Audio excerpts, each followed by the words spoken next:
Good evening, everyone. This is Dr. Fourth Wall reporting live tonight, doing the old typical Terraria stream with the one and only Grey Ghost. So let's get him in here. How you doing today tonight?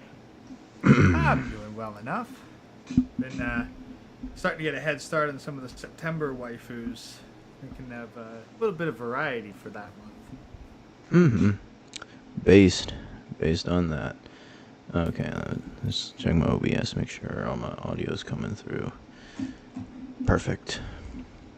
And just take that down. Don't want to make the mistake I did last time. Let me hop into Terraria real quick.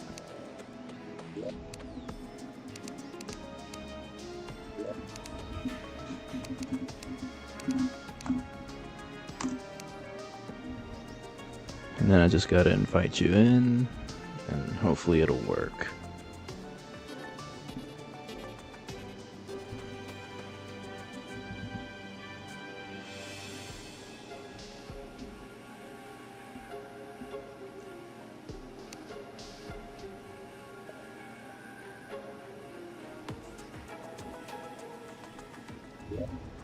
Yeah.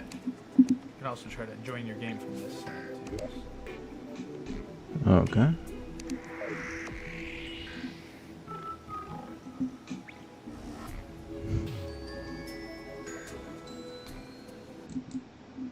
Yeah, it's this one, the one with the dirt block. Are you in? Connecting. Okay.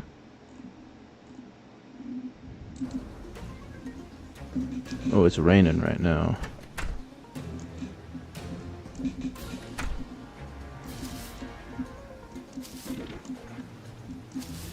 Gamer in real life. Oh, it's raining real hard right now.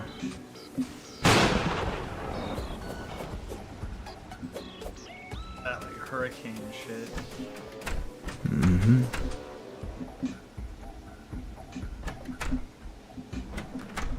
Yeah, here we go. Awesome sauce. Awesome sauce. Yeah, me personally, I had a pretty good day. Had a great lift yesterday and today. Got my overhead press of 160 pounds. Instead of 5 reps, I managed to do 8 reps today. Oh yeah. And, you know, earned some decent money at work.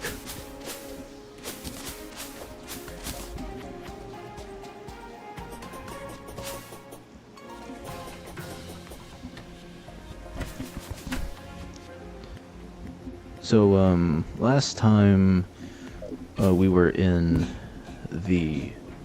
we discovered the shimmer. I remember that part. Found the shimmer and got set up there. So we've got 2 tasks next. We've got to build an arena in the jungle to fight Queen Bee. Okay, and we that's gotta get true. started, and we have to get started on our hell preparations for the Wall of Flesh.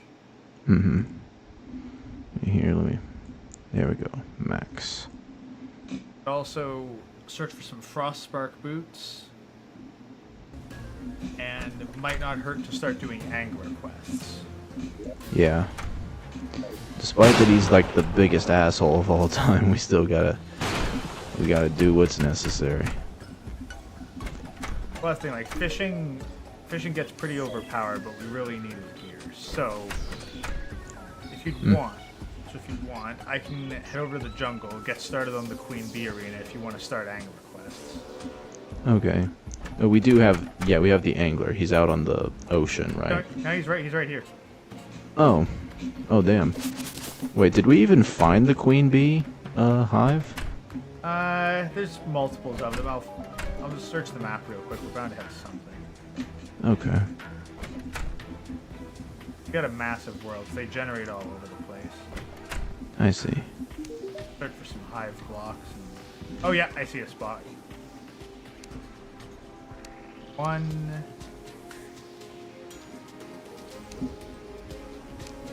Underground tundra.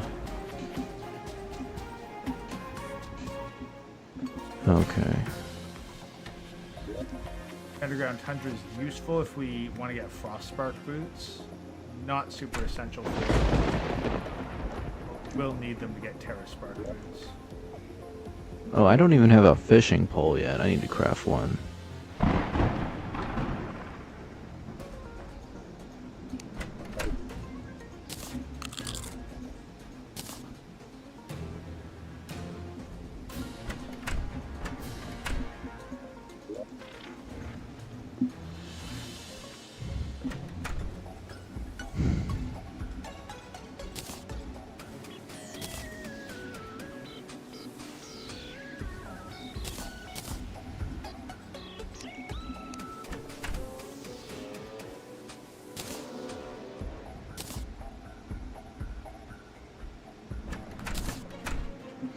Oh, are jungle spores good for any potions? No. Nope. Okay. No, jungle spores are purely an equipment. Alright. Item. Acorn? Nope, not for potions. Okay.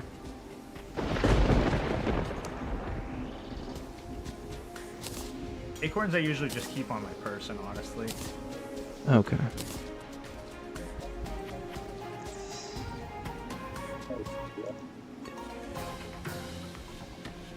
The other thing jungle spores are good for is making jungle torches, which we'll need for torch luck, but Okay.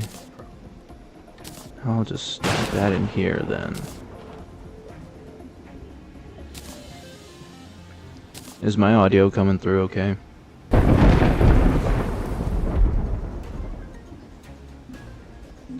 Yep, you're coming through on stream. Okay. Spike. No, fuck off.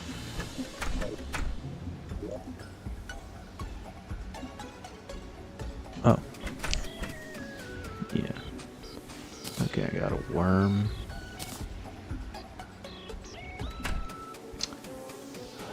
Oh yeah, worms spawn like hell when it's...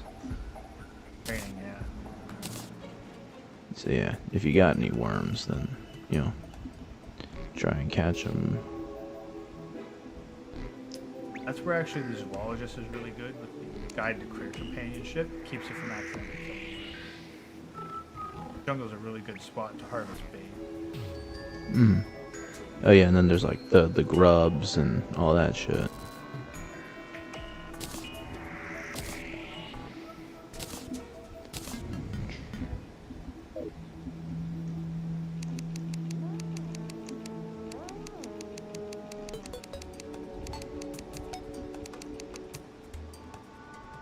Oh, chest lock.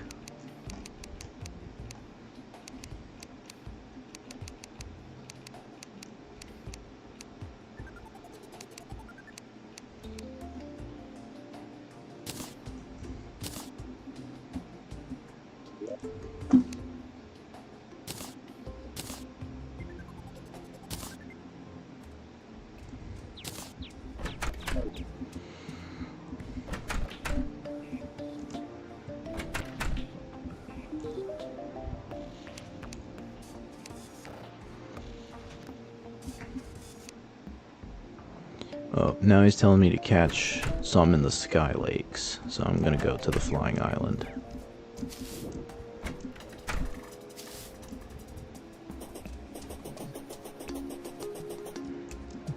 Are there any good fish in the Flying Islands? Yes. Alright.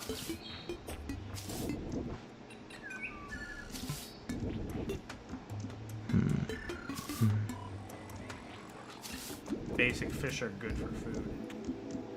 Alright.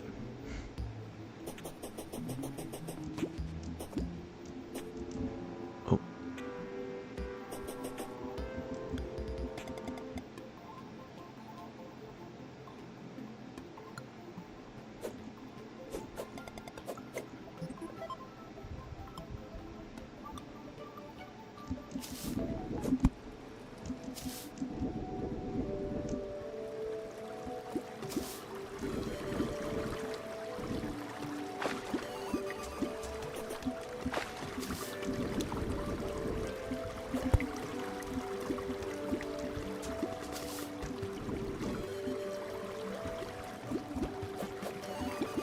Alright, fuck off, Harvey. Yeah, you're gonna want to build a house. Like a fish out of. Harpies hit too hard.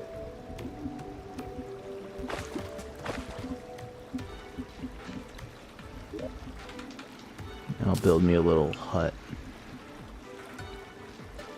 Where that top of the hut is not touching the water.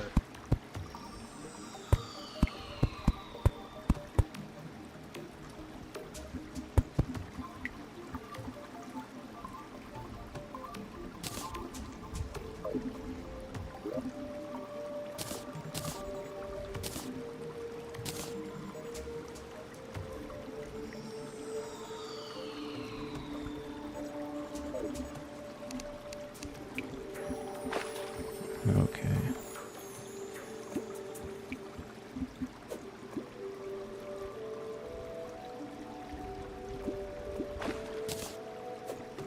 Just bass.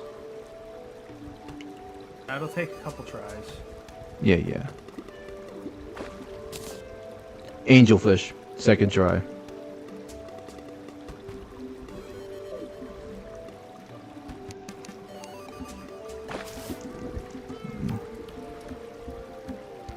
Yeah, the first sky island that you came across, and that you built like a little bit of rope next to it.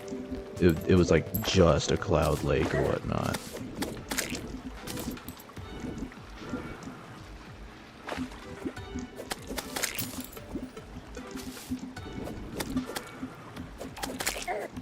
In fact, I'm gonna kill a few of these harpies so I can get their feathers.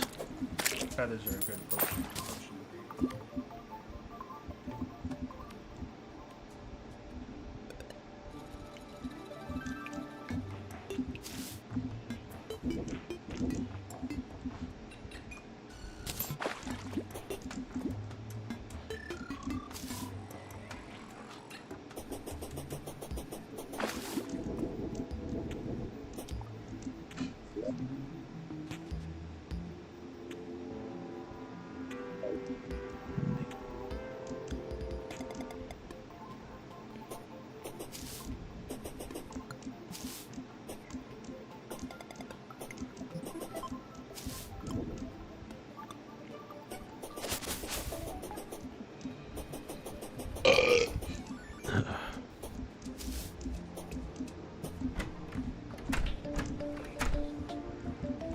I want to make an accessory chest.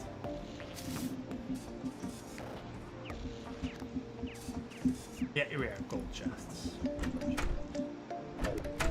Down here, accessory chest, just put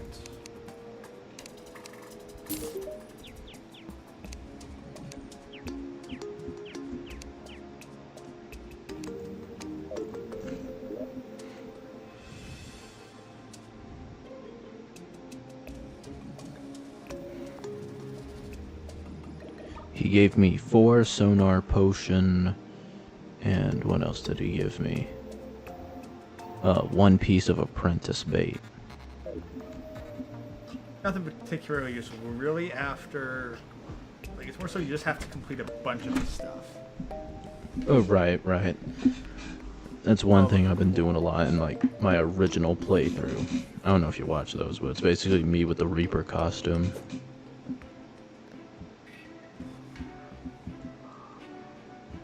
Yeah. But Oh, I'm sitting on the fucking toilet. if you do that well fed, you'll make poop. Mm-hmm. Oh, Fertilizer can insta-grow trees. yep. Oh yeah, the bartender was offering me a drink. And then he was asking about the old one's army. That's something you do like after you beat the wall of flesh, right? Oh, no. We can do it now. Absolutely. Oh. It actually gets stronger the further you go in. So you might So want it's to like, fight it pre-wall of flesh. oh. So it's like, the harvest moon and the frost moon, sort of? Yeah, it's a summonable event, except you need to actually create a proper arena for it. Yeah. Have a decent spot where we could do that. Right underneath that sky island. Perfect. Mm-hmm. Do you think you could, turn your mic up on your end? You're a bit quiet. Oh yeah, that's no problem. Thank you. I appreciate it. Alright, how's that? Much better.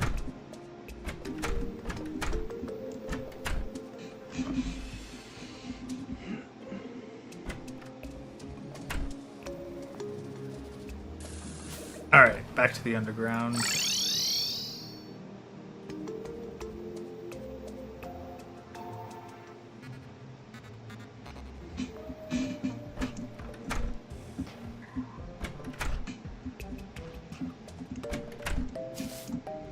Oh, you at the shimmer right now? No, I went back to the jungle. I'm still trying to find a good spot. Oh, gotcha.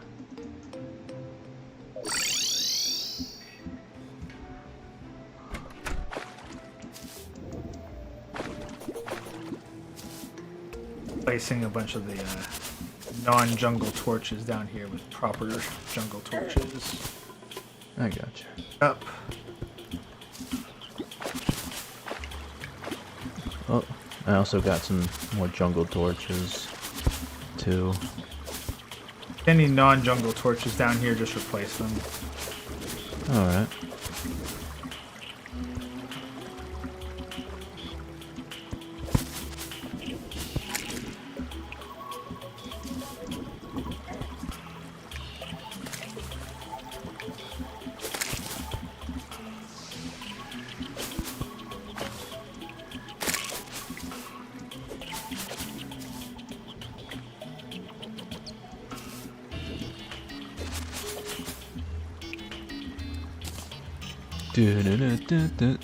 Oh, there's some more. And we're trying to find a nice, optimal spot to make our arena, ideally close. Honey. Hive, because the hive is also another fishing spot. Oh, great. Something that you might find, like, either very hard to believe or just hilarious. I actually have a pet slime, like the slime staff to fight for you. Oh, In my original game. Not in this one. The other one where I play solo.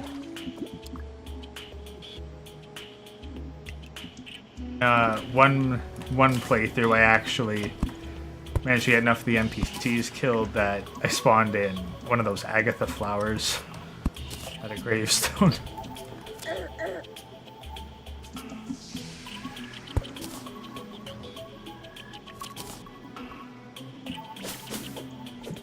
Alright.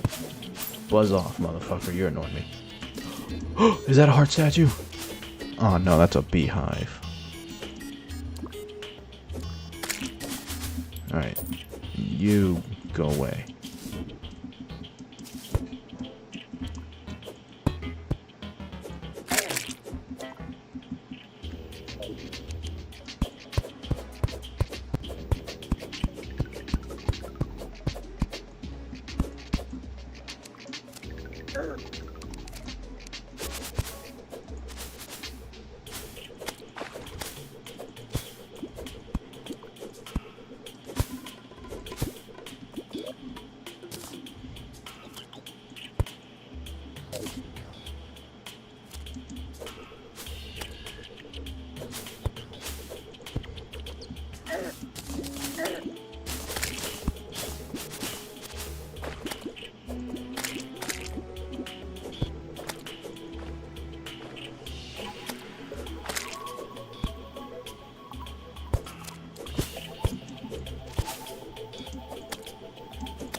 There would be good for an arena, but there's just no queen bee.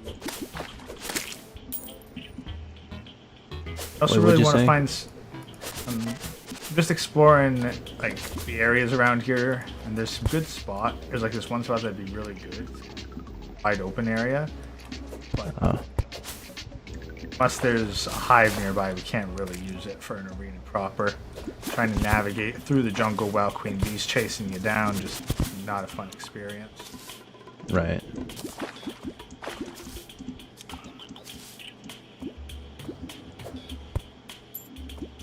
Definitely want to find a bezoar. Mm-hmm. Long way in this area. Right. Okay, I'm not gonna need that, so close one of those tabs out. Ow.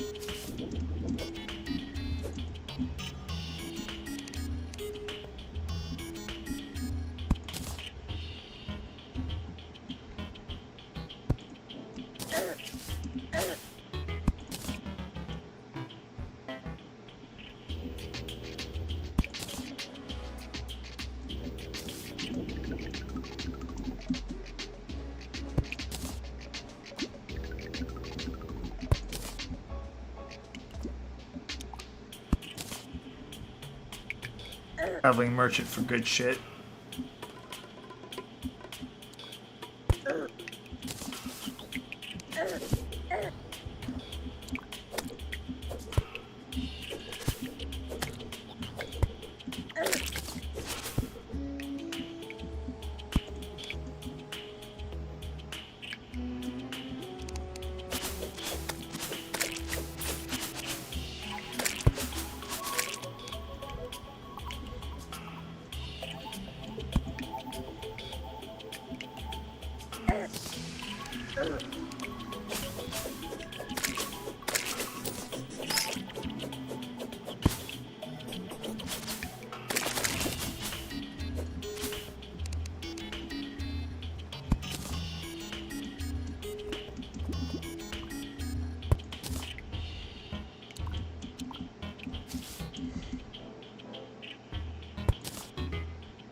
Really nice arena spot here.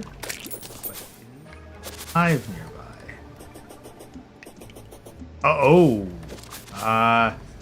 Well, not quite. Kind of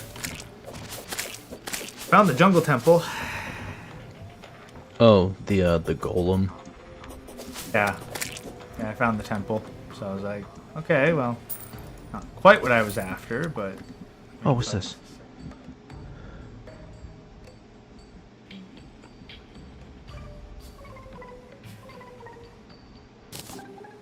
Lost my last hardcore run because didn't really get the jungle temple's traps, and I tried just kind of walking up the entrance, didn't realize how much damage I was taking until it exploded. Yeah, I remember. I also picked up a coffee from a dragon snatcher. I don't know if that's any good. It's a good food item. Honestly, it's worth just popping for the passive buff. Gotcha.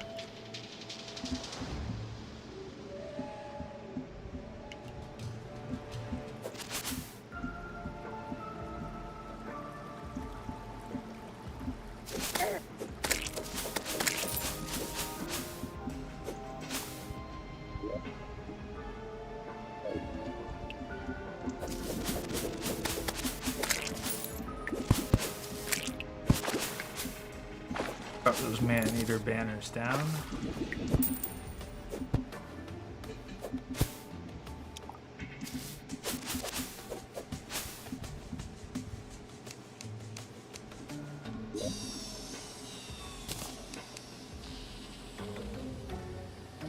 Oh.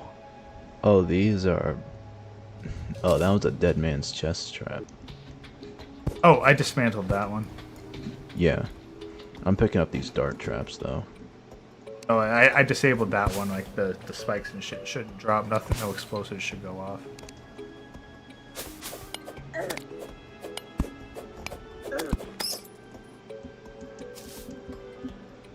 Yeah.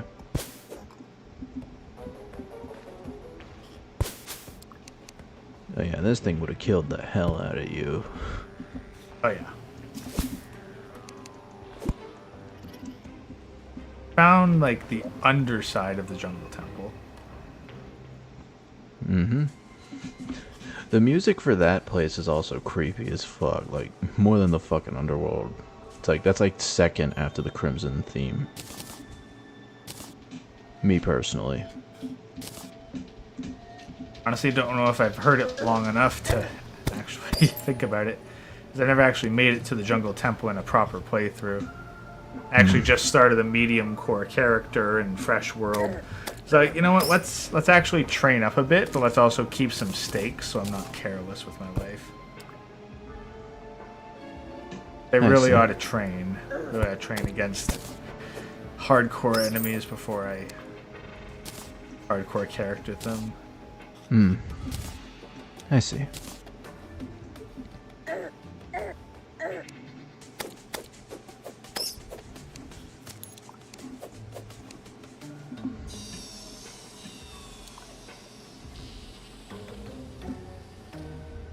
I see the... I actually think I see the fucking golems. Golems arena. At least there's something fucking shiny down here inside the temple. Yeah, I wouldn't say go in there. I physically can't, though. Yeah, you need a golem key, yeah. Well, there is one way to get inside the temple, though. Yes? Oh, explosives? No. Purification powder? Oh, it's non-destructive. Oh. Think about it. What lets you pass through blocks without destroying them? I was gonna say, is it like some kind of shimmer potion, maybe? Just shimmer. Shimmer's a liquid. You can pick it up in buckets. Yeah, yeah. Or you could, bottle that stuff. No, but like you can stack up a crap ton of buckets, pick and basically transport a small shimmer pool. You don't need that much to start shimmering. You can actually shimmer your way into the jungle temple. I do not recommend it. I do not recommend it in the slightest, but you can. I see.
Oh, this is just some kind of jungle bush or something.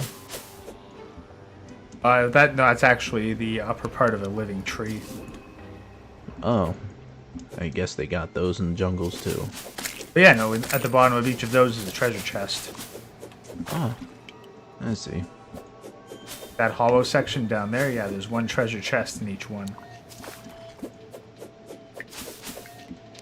Fascinating.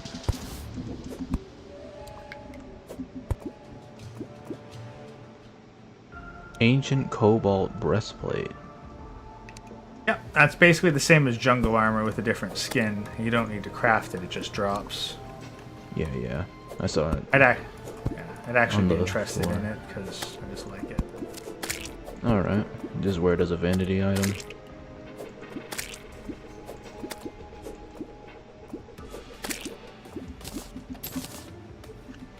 Here. As a matter of fact.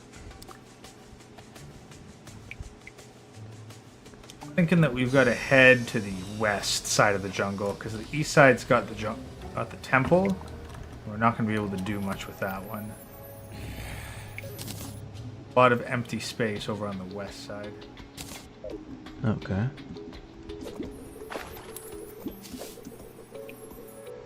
One hive that's easy to access. Oh, fuck off, Green Fairy. I've been to that chest already like 1,000 times. You didn't help anything. Don't worry, you sent the green fairy over to me now. Maybe this time it'll actually help you find Yeah, something far enough. useful. Oh yeah, I'm far enough from everything else.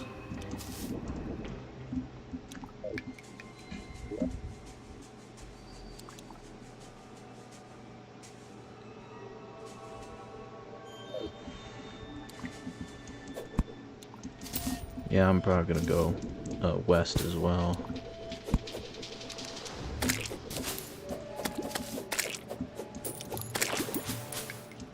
Oh, I'm picking up a couple of those.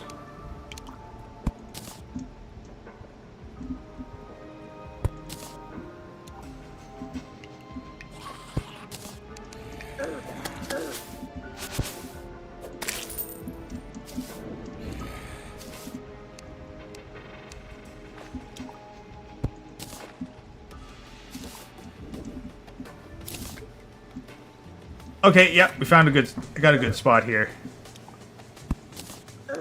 Got a hive, and there's a nice wide open space beside it that's perfect for an arena. Okay, hold up.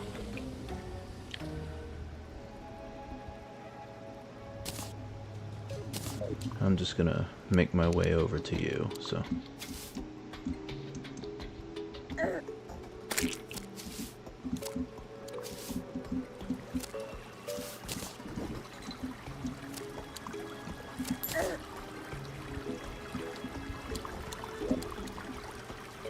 Okay, I gotta go down and left.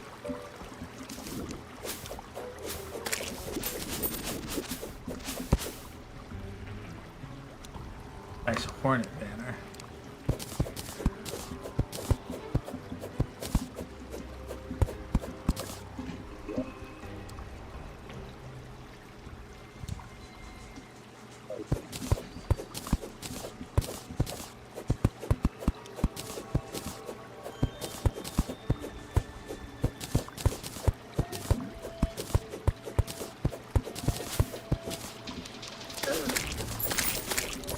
Alright, fuck all y'all.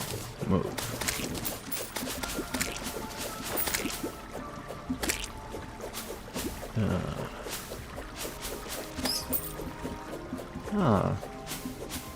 Living jungle tree.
Okay, I think I'm coming up on you soon.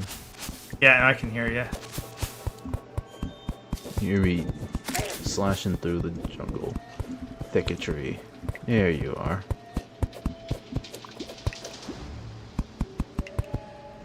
Hive is just a little bit to the west of here. There's a larva in it and everything.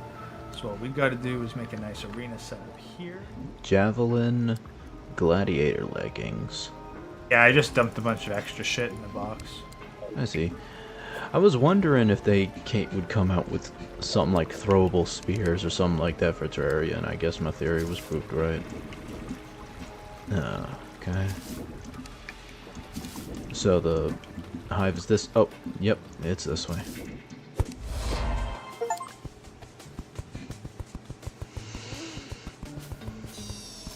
A large bee's hive.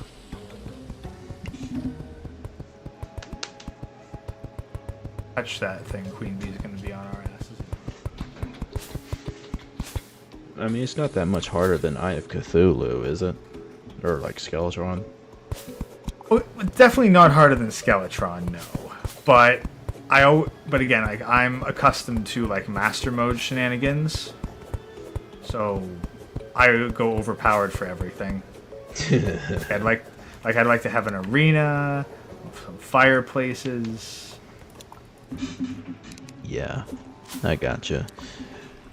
Yeah, for me, I definitely do that. Like for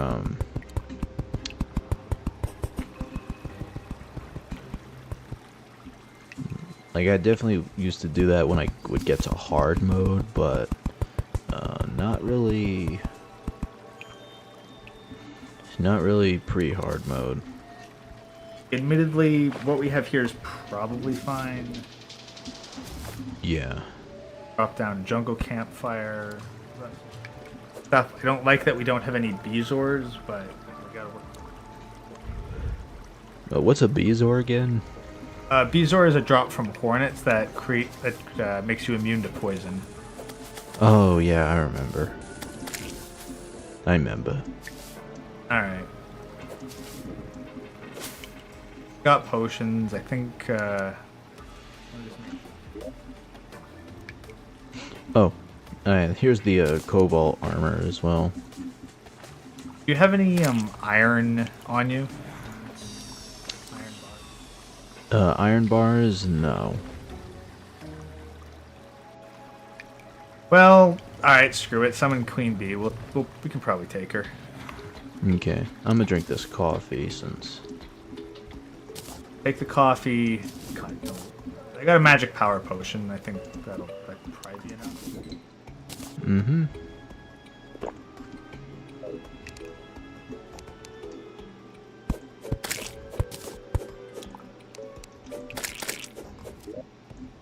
Nope. Here, actually, get down here. I'll take care. I'll send a magic missile in there to activate it. Okay.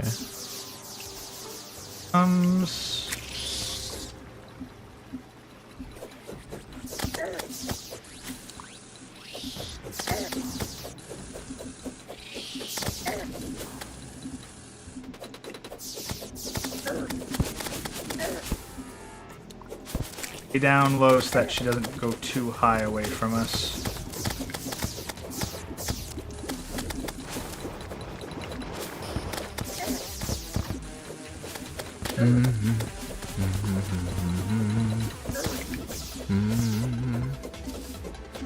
Love her theme song. Alright. There you go. Oh. I gotta clear out my inventory a little. Wild honeycomb. This is actually a useful accessory combo.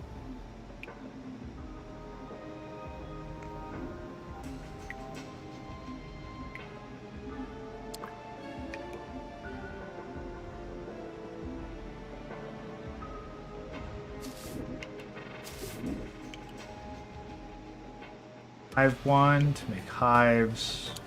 Bottled honey.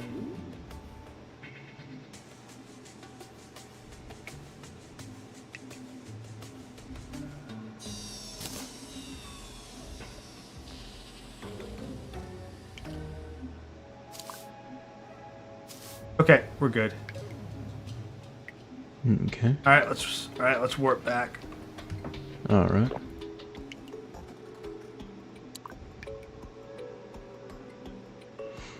Oh shit. I'm out of warp potions. Fuck. Do you have a magic mirror in your inventory? No. I'm gonna have to head my way back up.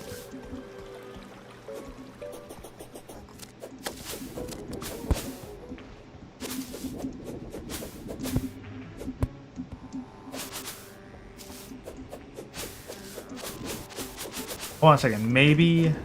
Well, hold on. Before you go too far, there's like apparently like.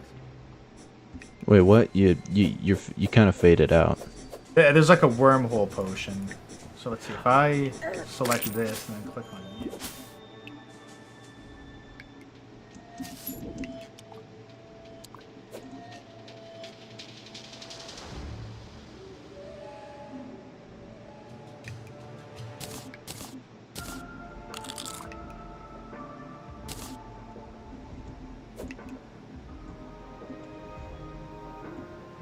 Teleport you to a party member, click their head on the full screen. Have it selected. Oh, witch doctor. Okay. I'm like, wait, how does this work? Okay, hold still, stop. Oh. Stop moving for a second. I see something shiny on the Yeah, click it. mini map.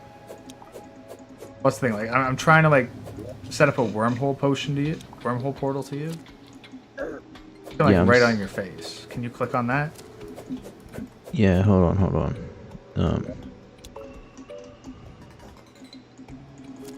Yeah, I'm clicking the little thing. It's not I don't get it. It's like again, wormhole potion, consumable. Teleport you to a party member. Like, do I have to click your head and then use it? I don't know how this thing works. I'm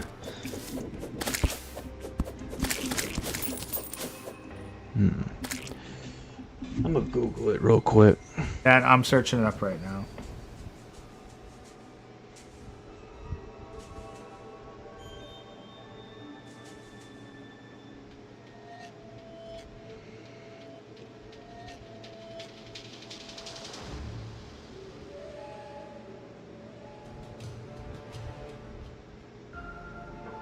To teleport to members of the same team? We have to set up teams? Oh, that fucking shit.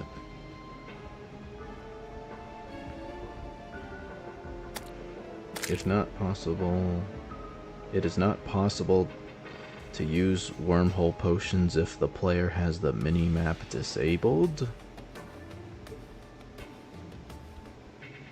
Okay, hold on a second. So, no, okay, so we gotta go to our inventory, and there should be like a cross.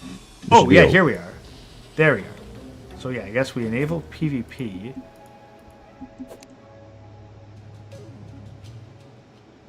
Yeah, that. Okay, so we enable PvP.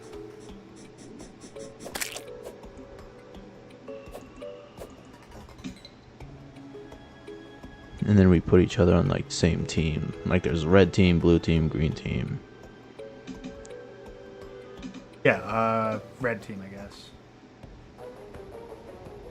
Join the red team? Oh, I should probably do that. Let me see.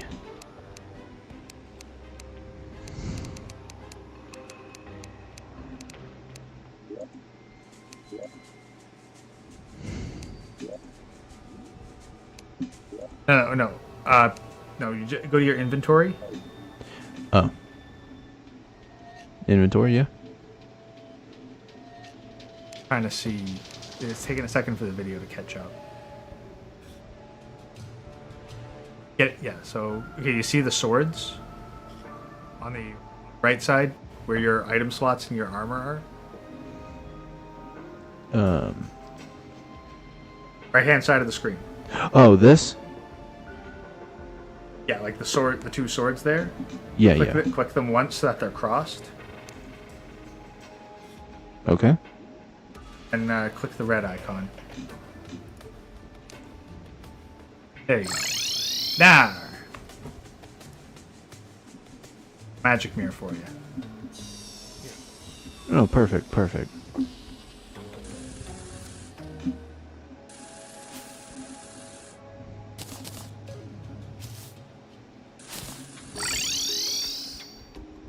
Nice.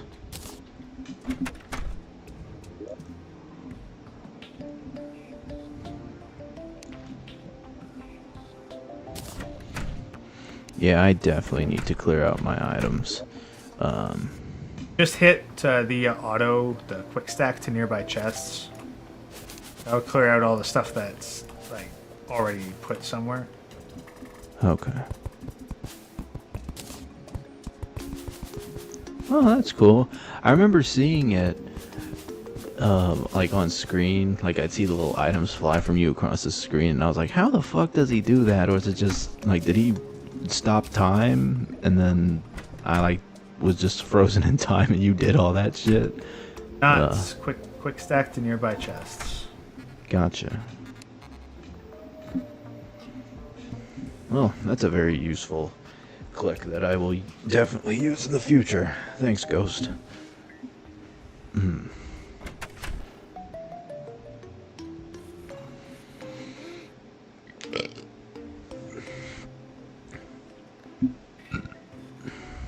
Dark tooth necklace, which we can combine to make a stinger necklace. Which I'm gonna give to you, actually. Oh yeah, and, yeah. and But we've got the witch doctor as well. Yeah, he's not super useful. Got the imbuements or whatever, but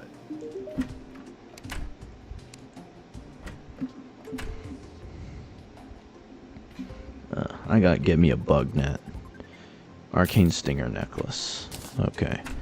yeah. Well, I guess we won't want to reforge that, so it's not arcane, but yeah, but put that on for now. Which one should I swap it out for? My armored Nazar, guarding feral claws, rash. Yeah, put the armored Nazar in your cosmetic slot. That way you can hang on to it if we go back to the dungeon. Cosmetic, is that the like my vanity items? Yeah, the vanity slot. Okay. Just put it right beside where it is. Okay. Oh, I never thought of using it like that. Yeah. So I can no, hold it's on useful. to accessories and shit. Secondary inventory. And then keep in mind you also have 3 inventory loadouts as well, so you can technically keep 30 accessories on your person at any given time. Oh yeah, the camera mode slot. No, not the camera mode slot. Like the loadouts. Loadout 1, loadout 2, loadout 3, all the way on the right. Oh.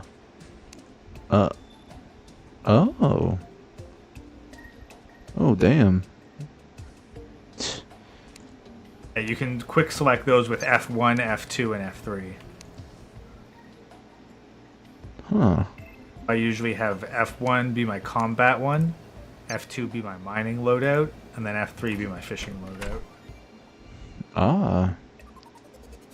That's why you were changing forms and shit. Huh. Well, I will definitely keep that in mind. Speaking of mining, I'm still got that part stuck in my head where you were like, pants, yes!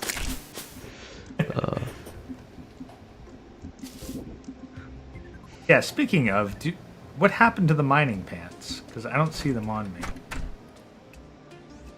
They're not on you? Yeah, like I've got the mining shirt, although maybe I just changed the pants into the shirt as a demonstration. Yeah, I never had them. No, I demonstrated the shimmer with them. That's the thing. Oh, Okay. yeah.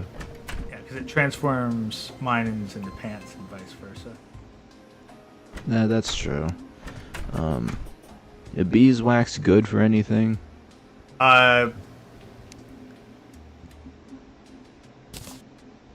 Wax is primarily used to summon Queen Bee, but just check with the guide. He'll tell you what it crafts into.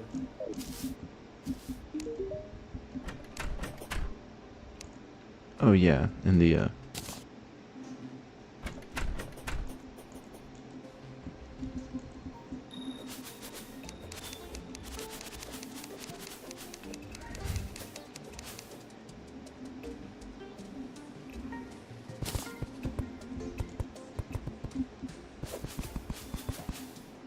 Okay, so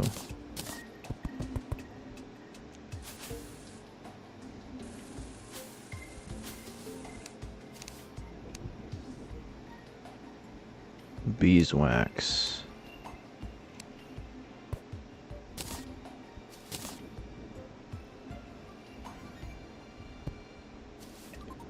Okay, so you can craft the hive 5, the yo-yo. You can be bees greaves, bee breastplate, bee headgear. Mostly This for is, summoning. yeah, summoning. Hornet staff summons a hornet to fight for you.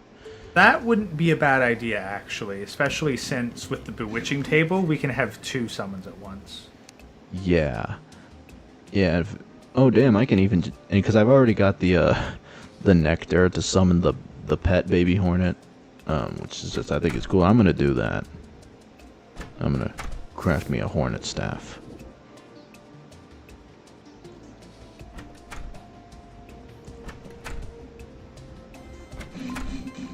Objects, anvil. And if I can craft one for you, do you want one too? Yeah, if you can make 2. Okay. Let's see. Hornet. Staff. 14. Oh, come on! Do I have enough for a second? Shit, I don't. What? Better that you pop it on. That because yeah, you'll be a lot closer to enemies being a melee build. Yeah. Furious Hornet Staff. Plus 20 mana cost, 17 damage, plus 17 damage, and plus 15 knockback. Did you touch the bewitching table? No. That's Touch the bewitching table. That's this thing right here, yes. Yeah, just right click on it.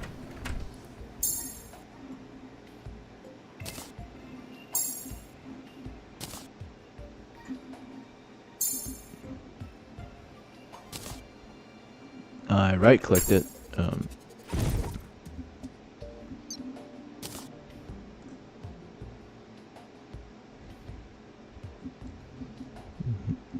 Didn't really change. No. The thing is, no. Now summon another hornet. Oh. Oh, cool. Here, and also take this. Ivy whip. Oh yeah. Try using Yeah. that. It's the multiple whips, multiple grappling hooks. Oh, that's a whip. Okay, no, sorry. That wasn't what I wanted then. Hold on. No. It's a grappling hook. Yeah, I know, but that's not what I was after. Oh yeah, the actual whip that does summoning damage. Yeah. It gives basically a multiplier of sorts. Yeah, I have that in my actual in my solo play character. But I still appreciate it. I've been looking for a multi-edged grapple hook.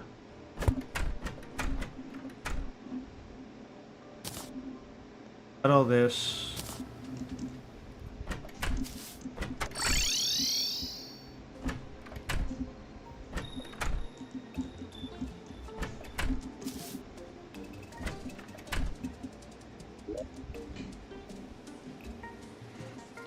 So does the bewitching table like permanently cause that effect for the hornet staff? Or you gotta do it again? Until you have to log in again. Okay. Okay. Not like a permanent character buff, you just gotta remember to touch it every time you kind of refresh your character. I see.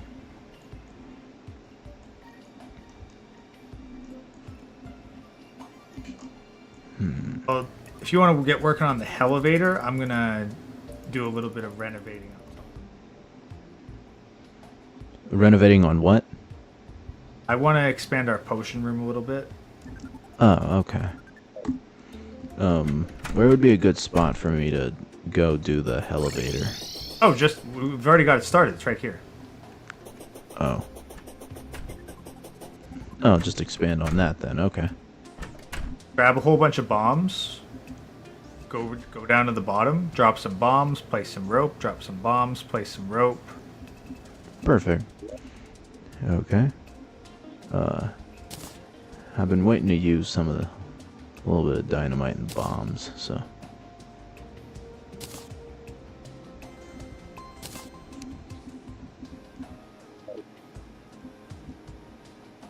Dun dun dun dun dun. Na na na na na. Well, it's probably not that theme for it anymore.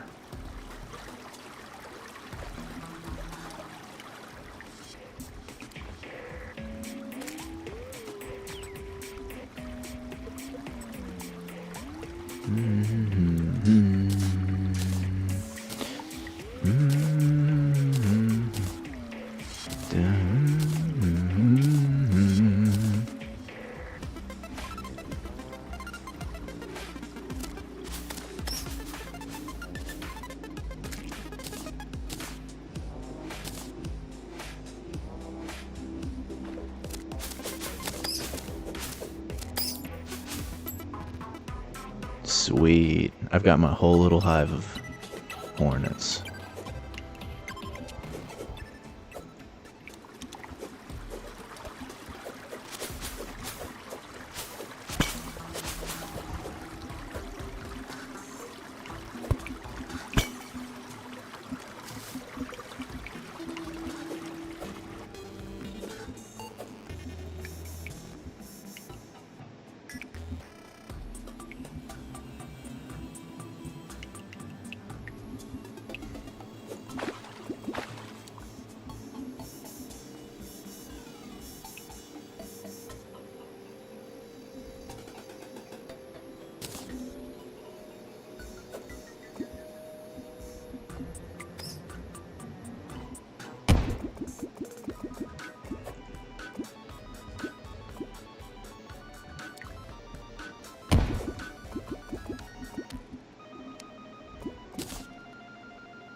Basically, just spend a bit of boring time here.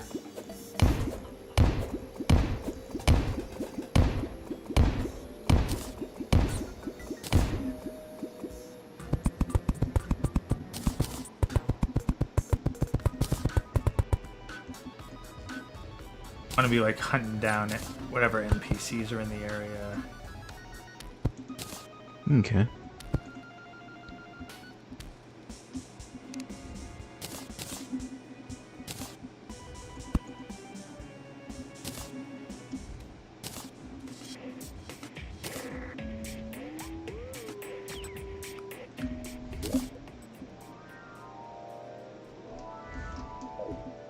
I hear another underground mushroom biome.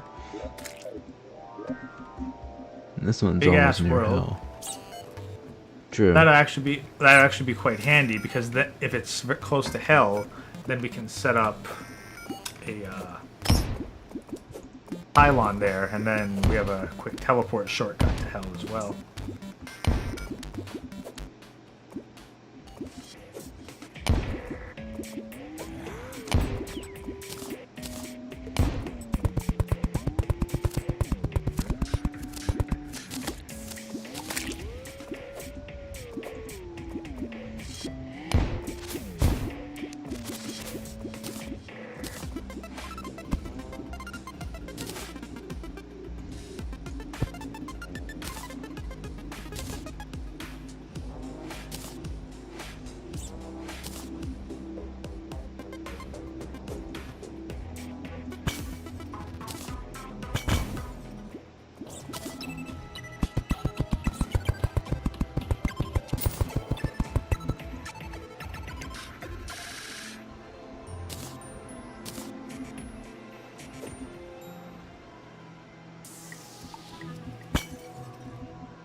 Oh my god, no fucking way.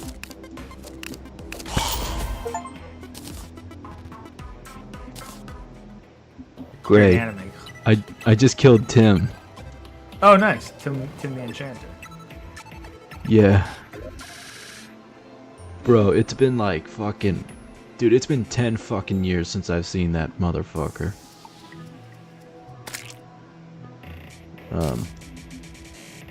Oh. Got a, life crystal, keep that? Yep. Hang on to those. We'll be using those in the Wall of Flesh fight. Alrighty.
also putting some mushroom torches up in this mushroom biome because I feel like it might be part of our quest to do that. I'm honestly not sure if it helps with torch luck with mushroom biomes. It would make sense to, but I'm not sure whether or not they're an exception. I see.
Takes me a hot minute to get the potions area laid out.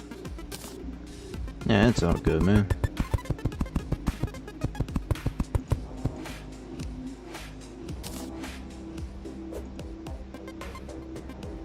Nice to know that even if I die, this whole the time spent doing this doesn't immediately go to waste. Mm-hmm.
Help.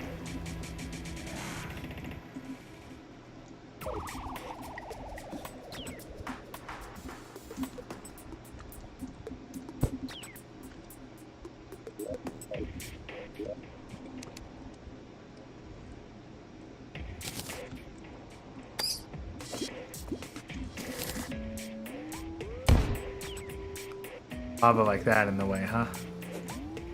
Yeah. I'm trying to see if I can. Okay, yeah, that's not gonna work. Okay, plan B.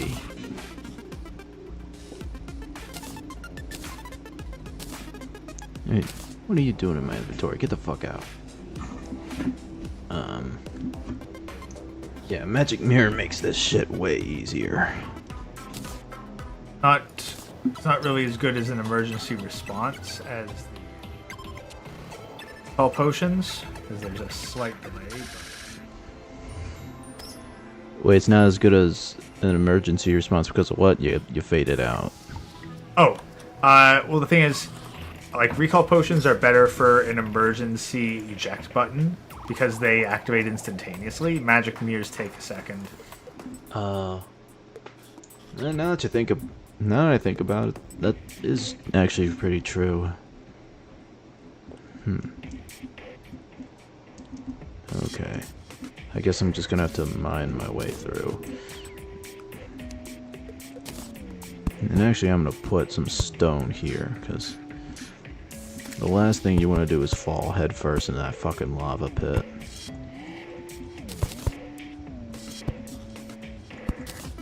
Have the proper accessories to work with. Basically, two sets of Terra Spark boots. Although, actually, you know what? I just thought of something that can help with that lava.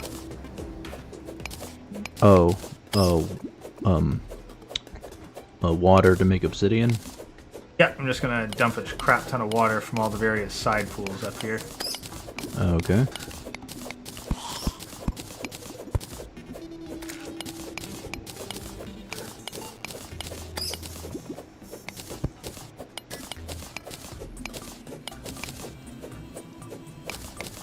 Yeah, because we're gonna need some obsidian skin potion, that type of shit. Open up a pathway to that. Open up a way for the water to fall in. Okay. Just right at the bottom of the rope. Bottom of the rope. Okay.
I dropped way more water than that.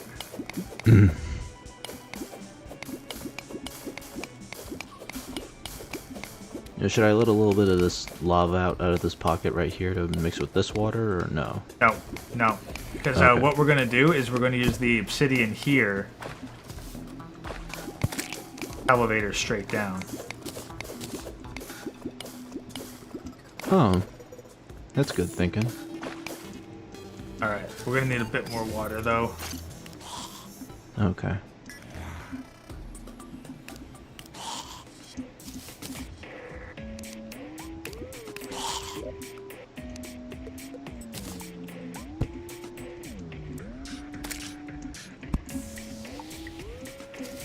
Keep it from falling down that side route. We don't want to waste any of it. Yeah. Okay, 1 second. Oh, you got it built.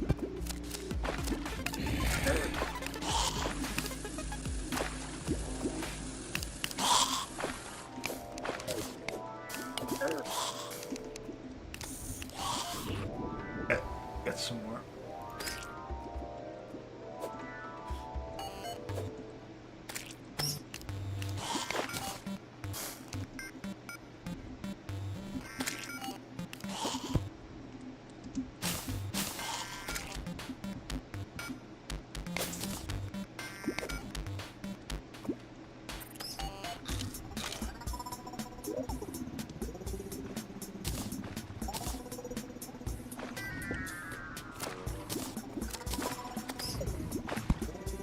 Don't mind the obsidian away, like from the upper area. Like we need to save as much of the water because every block of obsidian consumes a lava block and a water block. Oh. Yeah, I keep forgetting that you're doing this to protect us. You know, to act as an elevator and not exactly for the obsidian just yet. collecting a bunch of obsidian one way or another, but I have an infinite water bucket, and I mean, I could use the grand design.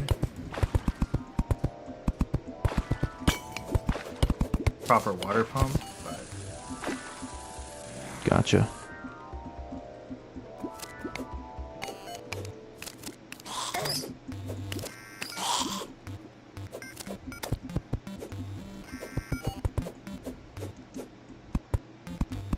Oh, mining cart track.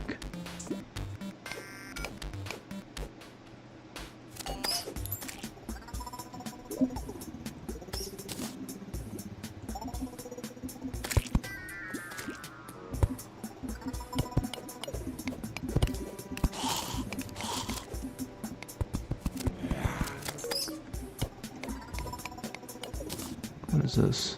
Oh, black slime banner.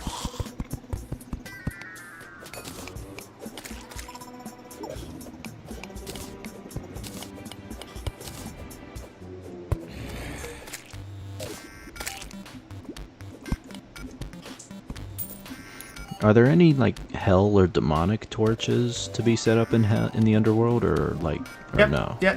There's demon torches. You make them with obsidian. Okay, cool, cool. Oh, they're purple, right?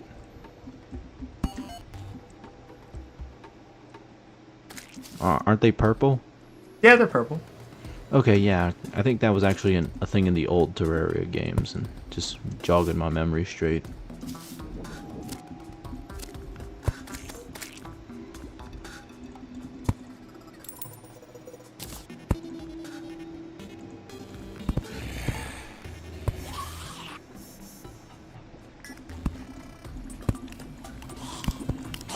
Actually despawns if you get too far away. Oh, the obsidian? No, water, like falling water. So you can't just like set it and forget it.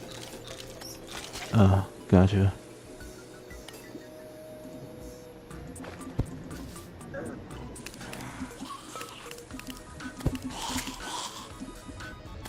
Well, who's shooting chaos spheres?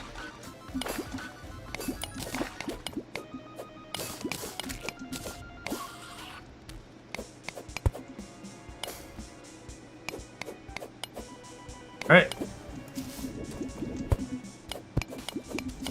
Manual mining to get a little bit further down so that we don't accidentally blast open the side passages. Yeah.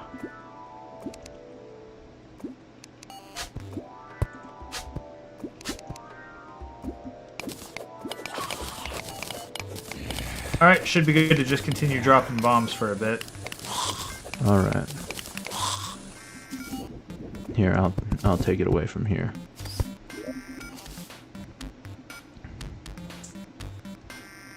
Where's that? There it is.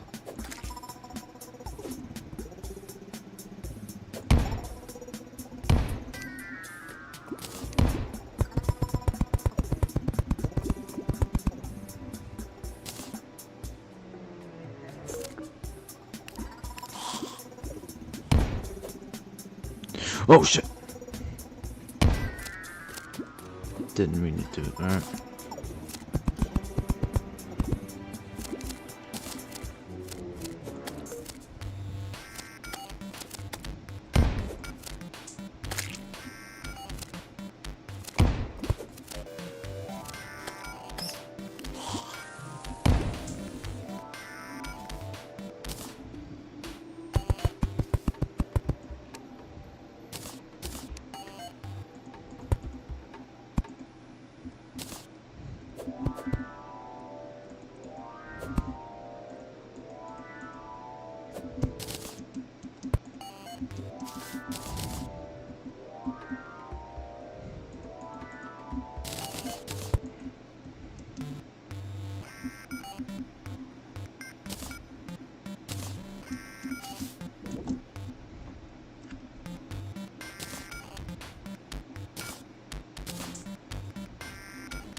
sides here so we don't get as many.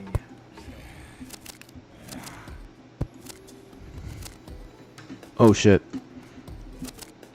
Huge plume of lava down here. Alright, we'll deal with that in a minute. Mm-hmm.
I guess this is the house for the truffle dude whenever he shows up. Nah, truffle requires an above ground mushroom biome. Oh well. This is gonna be a pylon shortcut. I gotcha. Although, are there any NPCs that'll be moving here, or no? Yeah, we gotta at least shove 2 of them in here. Alright.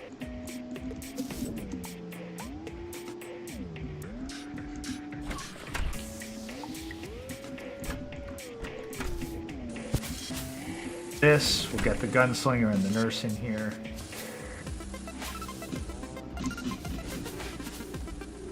Pylon, and then once we got the pylon, well then we'll just leave them in here.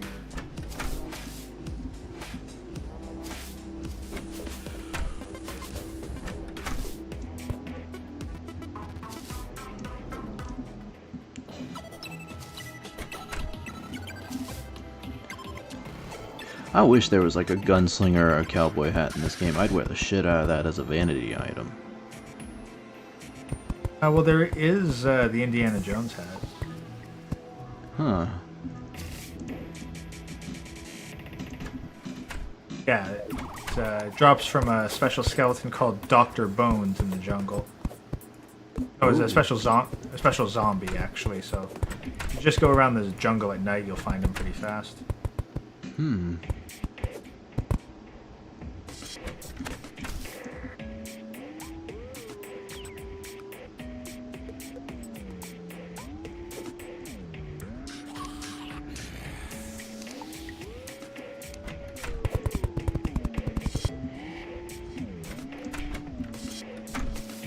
I was always a big fan of like cowboys and outlaw western movies, shit like that growing up.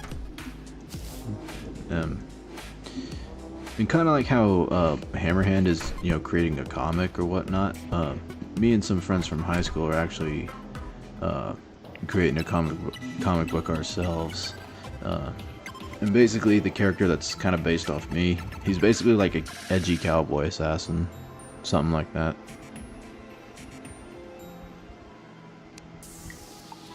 Oh. Yeah, party girl. Bambi, that's a new name. I always heard her name was like always Dixie, Trixie, or Fantasy, and I was like, huh, that's a new name.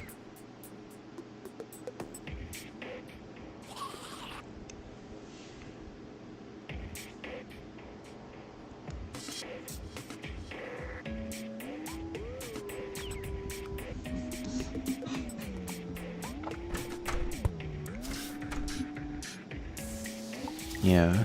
Okay. All right.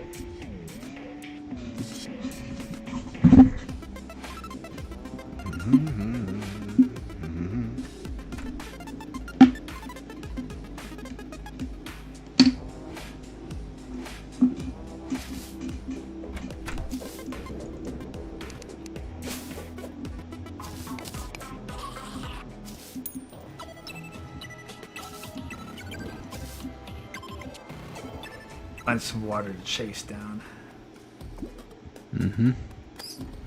It's like a spicy alcohol of sorts.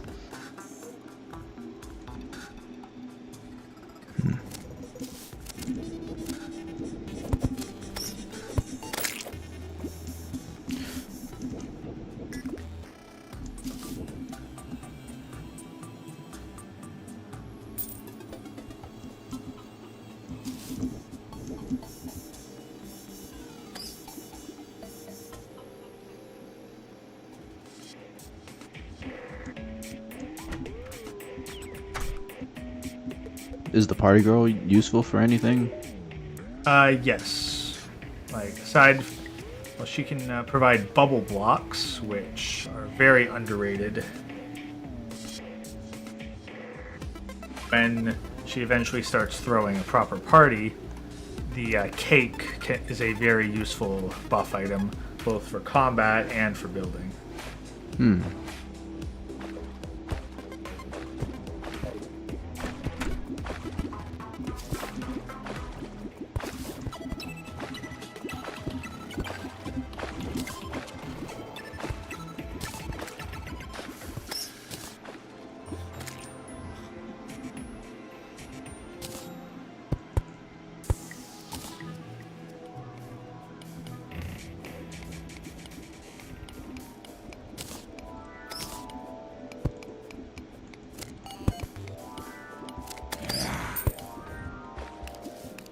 This is why I wasn't too worried about harvesting obsidian, because I knew making good use of it pretty bloody fast.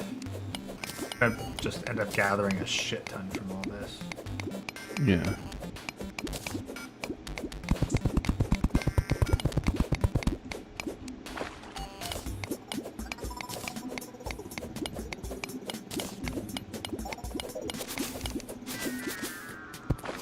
Alright, if you want to continue the bomb control from here. Alright, bombs away. Oh shit.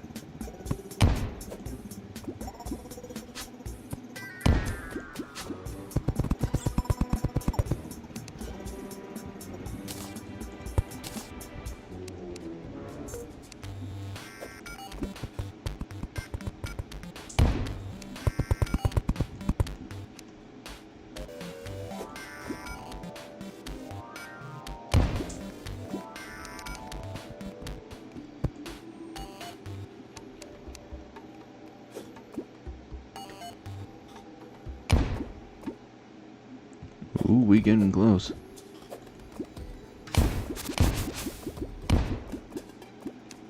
Almost there. You can look on the main map and kind of see where you are compared to the town. Yeah. Well, plus that, we got the lava veins shown in the background, all that good shit.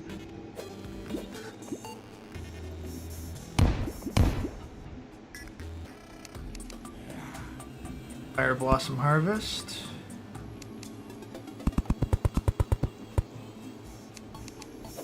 Hard to get Fire Blossom initially, but once you have it, it multiplies rapidly.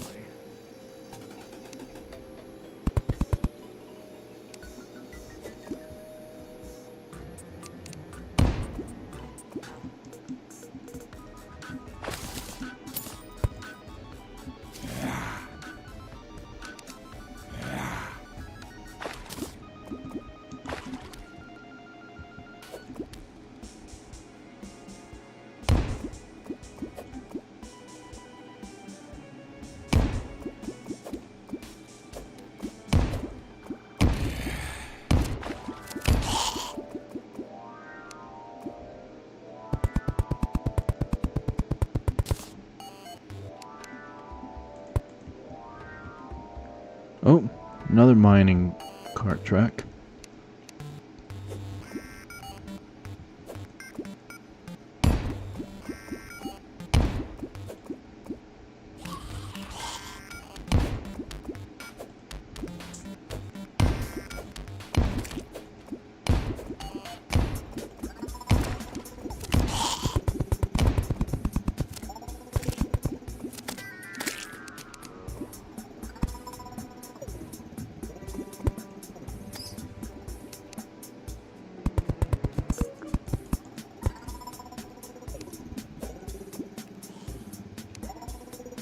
Oh, great.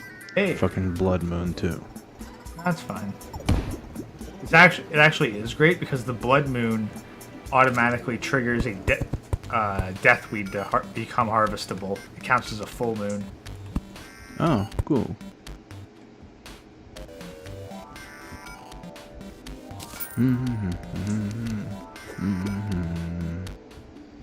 Blood moon's very rare opportunities for harvesting. Oh, now we're starting to get there.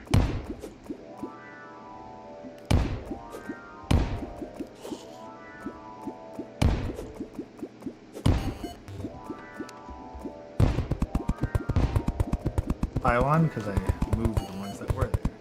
Alright, well, just gonna start murdering shit here then. Oh gosh, this looks like Doom Eternal.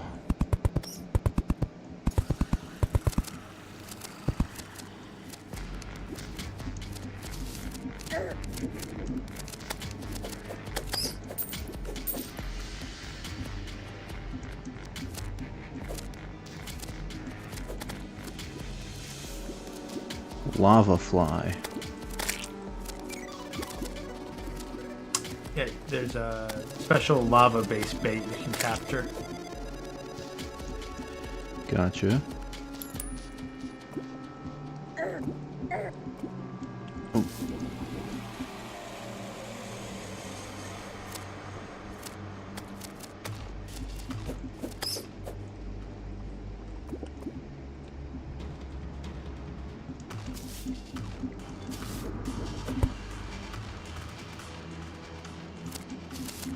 Alright, now that we've got the elevator pretty much made,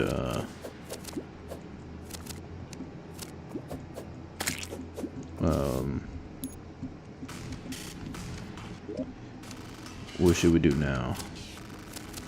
Well, now we gotta start building our arena for the Wall of Flesh. Building the hell bridge? Personally, I like to harvest ash and then make it using iridescent brick, just so it's not plain old gray brick.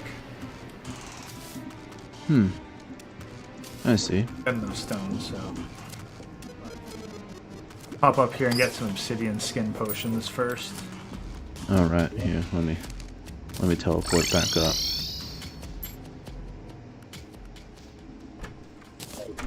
Bunch inside the potions chest. Okay.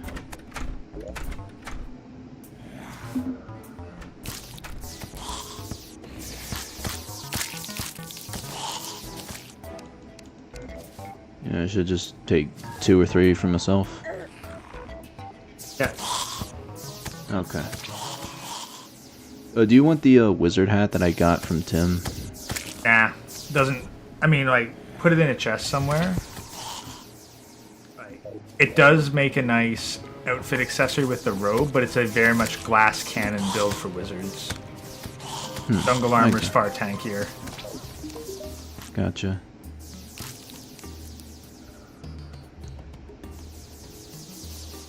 The turtle armor's for melee, though, right? No, jungle armor. I wear the Oh, jungle armor. Yeah, and Oh. turtle's a hard mode stuff. Yeah, I thought you said turtle, and I was like, wait, what? We're not even in hard mode. The fuck? Jungle armor is my best pre-hard mode gear for wizard build. Gotcha.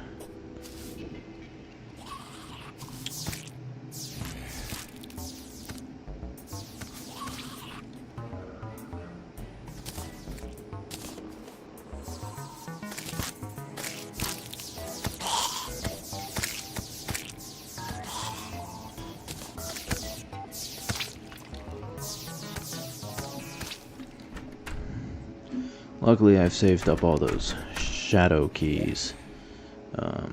We need the one, because one shadow key works for infinite chests. Oh, it does? Not like the golden keys, which are consumed. One shadow key will open like all the lockboxes down. Oh, okay, shit. I didn't even need all these things. Do you want a shadow key for yourself or no? I've already got two. Okay.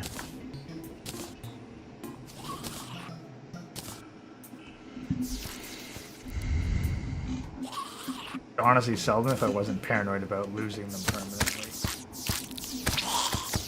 Yeah, I'm gonna just put them all in this chest. I put this away too. God.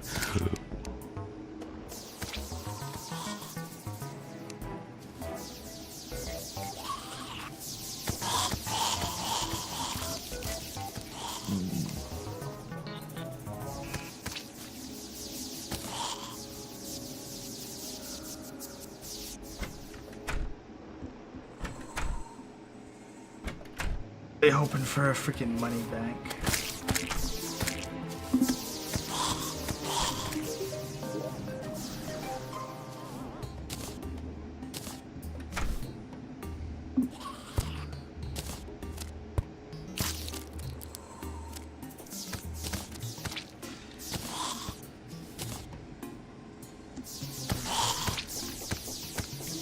Dun, dun, dun.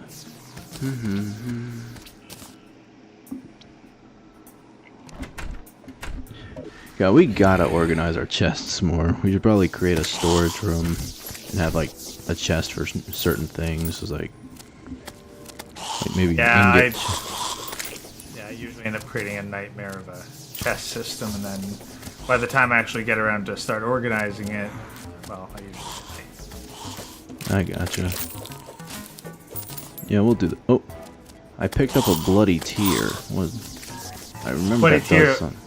Yeah, it lets you basically summon a blood moon whenever you want. Should I keep that or?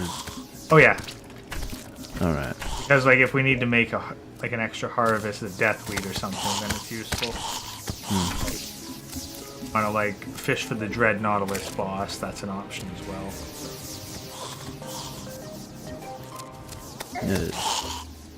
Deathweed. That's in the Crimson, right? Or Yeah, but like I've got a planter for the stuff here too, and blood Oh. moons will. Well, basically, normally you can only harvest them every full moon, but blood moons also count as full moons for those harvest purposes. correct. What we can do is like if we wanted to harvest deathweed, like whenever, and then we can just pop a blood moon and. And these Hornet twins are kicking ass. Powerful. Better if I actually managed to make Snapthorn or something.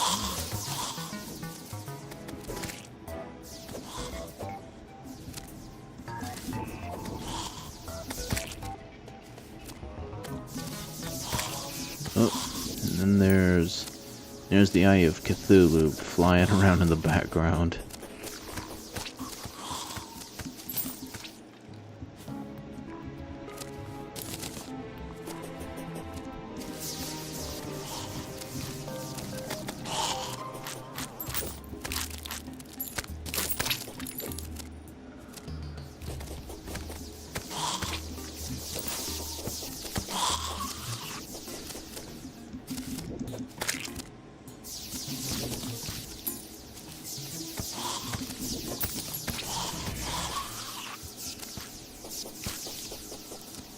Right.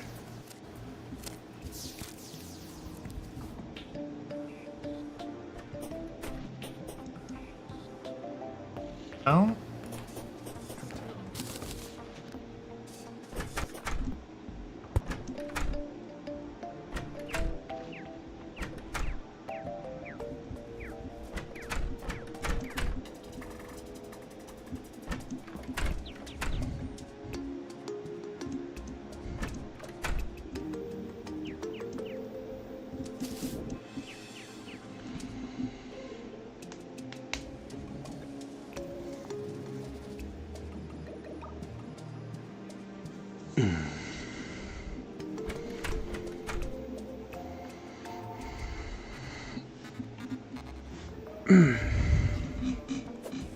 Okay. Take these obsidian potions, and I'm gonna go gather up a whole bunch of ash and whatnot. Should I come with you too? No. How about you do some more angler quests? All right. I'll do that. Oh. All right, bro. Caught in caverns, Fishertron. Remember that's the second cavern layer. Like not just the underground. You actually got to go to the deep cavern. I see.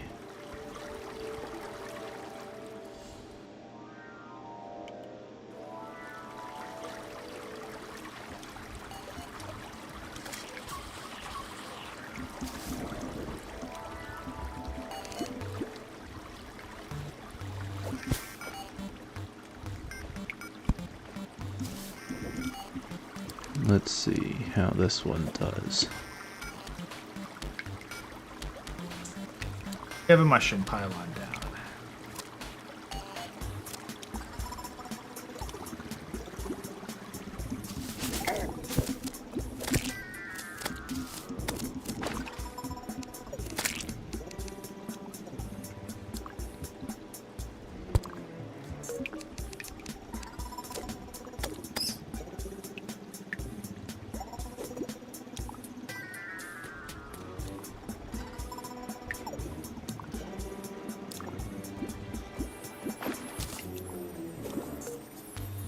Oh, fuck off, fairy. I'm trying to fish.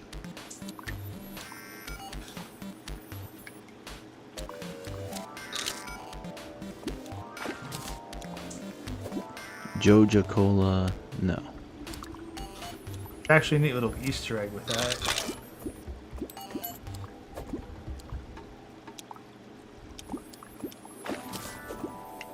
Specular fish. Another Jola Cola.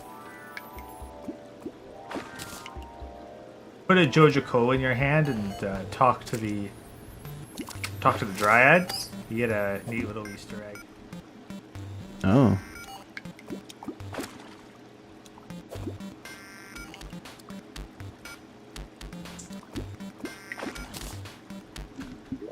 Dude, fucking tin can, get out of here.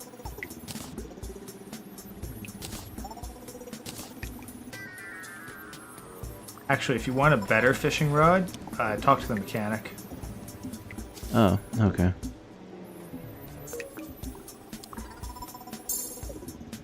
Yeah, fairy, you know fucking use. You led me to a chest that we've already we've passed by 1,000 times.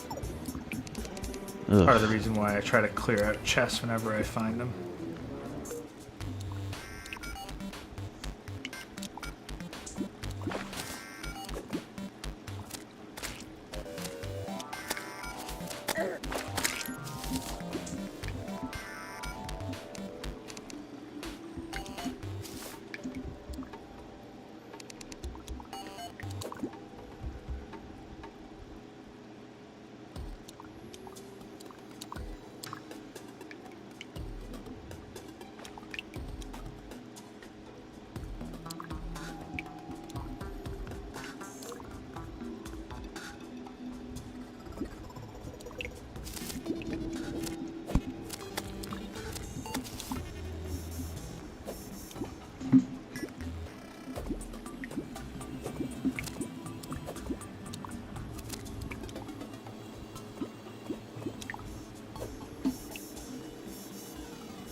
Fucking old shoe. You're not deep enough. Oh.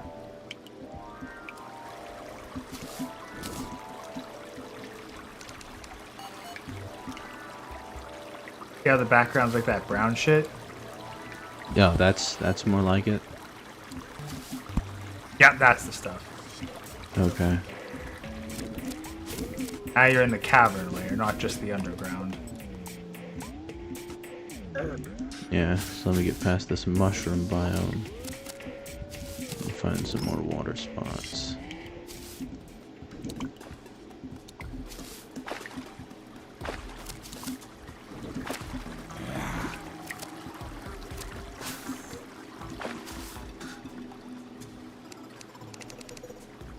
Found you a nice melee weapon down here. Sun Fury? No, Dark Lance. Oh, yep. That's a good one.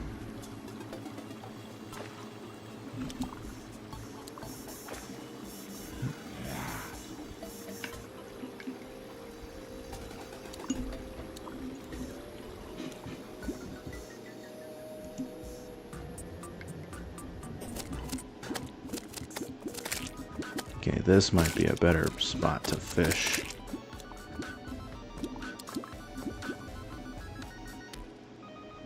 Oh, this piranha dropped a jagged compass. Really need more depth meters, though. We're actually pretty good for compass. Alright. Find those with platinum watches, and you can make GPS. Long and arduous journey to make cell phones. Specular fish. Fishatron, there we go.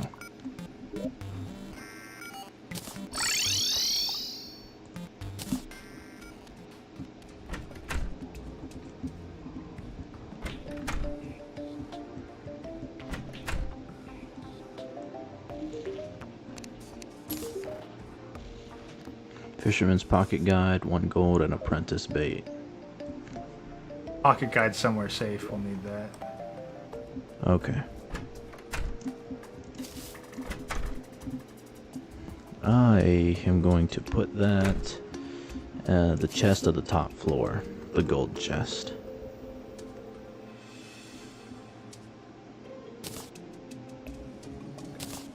Okay, I found something. Fire flower. Fire blossom. Fire, no, a flower of fire specifically. I'll show you. Wait, is that like, does it like Magic. shoot fireballs? Oh yeah, that. I've seen that before.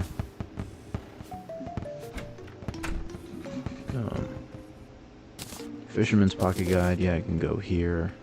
What else am I gonna not need?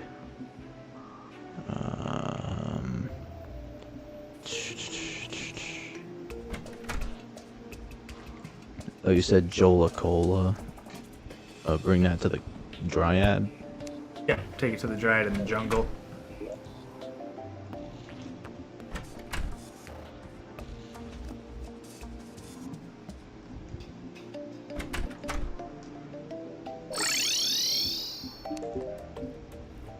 What's that you have, Jola Cola? Please hold it out to show me.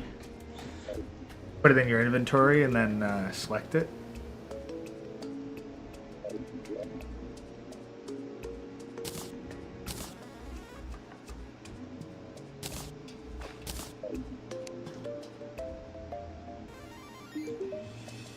The unnatural beverage you hold has a connection to another world. I can try to purify it for you if you'd like. Purify? Yeah, purified. I'm sensing a pure... oh!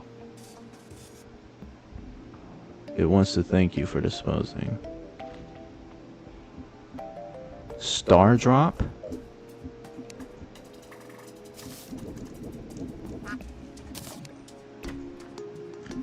Huh.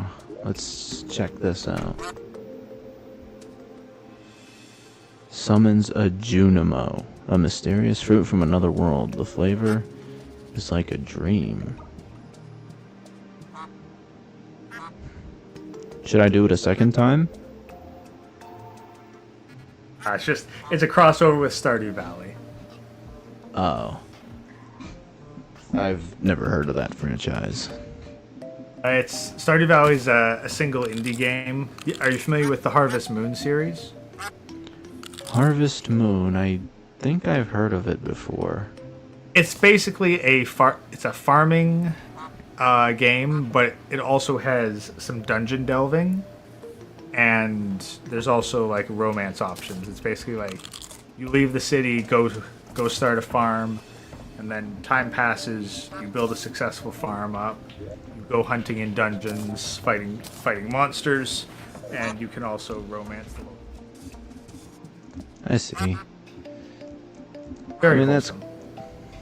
yeah, that's pretty cool, but I prefer my baby hornet. Yeah. Nah, I just wanted to show you the Easter egg. Anything else with the Jolicola, or is that the only thing it does? Well, aside from I think just being a regular consumable food thing. No, but is that like the only trick that she can do with it, or like does it just summon a second star? To the best of my knowledge, that's all it does. All right. Well, Never tested it beyond that. I'm gonna just hold on to it then. Put the star fruit in the chest we have over here.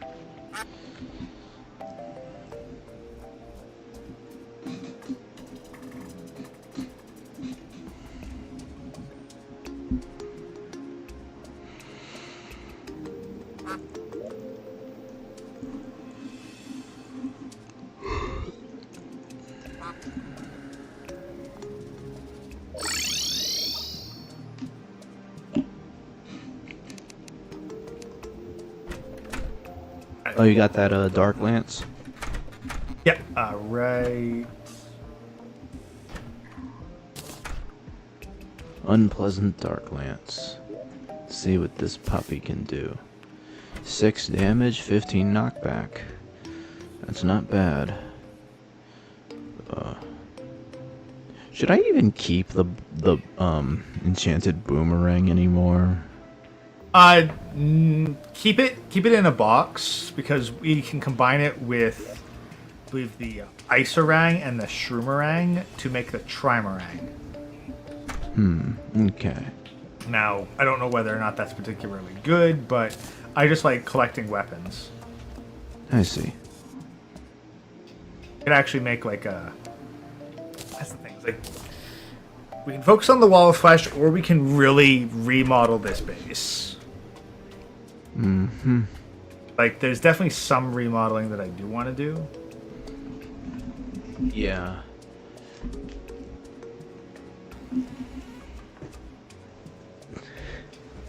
Everybody's...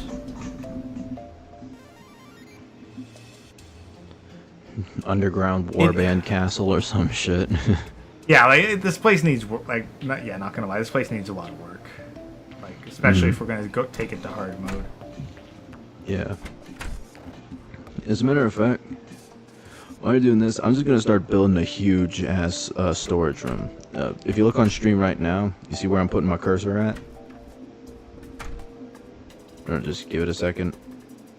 Like this whole giant area. Yeah, if you want to like carve that area out. I'm gonna carve that out and maybe like, cause what I used to do back in the day, there was a YouTuber I watched. His name was Stampy Longhead, and what he did is that he created a big ass room. He put down like wooden platforms and just a bunch of fucking chests, and he made that his storage room. And then he's like one chest he put like all the blocks he gathered from. One of the chests was like all his like ingots or bars. Another chest had like all the plants he collected. One was like all the ores and stuff. And another one was like, I'm in agreement with that on a basic level, but the thing is, I like to put the appropriate storage chests near their crafting table, so I keep all alchemy ingredients within spitting distance of the alchemy table. I keep all ores and like ores, ingots, and whatnot. They go beside the anvil and the furnaces. That's reasonable. So, like, we definitely need a storage room to hold, like, a bunch of our items that like a bunch of our unique items that we're not using. Yeah. But consumables and whatnot, I want to make like dedicated crafting rooms for each of those that it's very easy to tell at a glance what each one is for. That's reasonable. Yeah, All for carving the area. I'm all for carving the area out. Like, it'll have to get carved out one way or another. Yeah. Yeah, But- for me, in my solo playthrough, actually, instead of using chests, I actually used barrels in my potion room to just, I guess, distinguish it a little bit more. But I set like 2 or 3 barrels up. It's like one full of potions, one full of ingredients.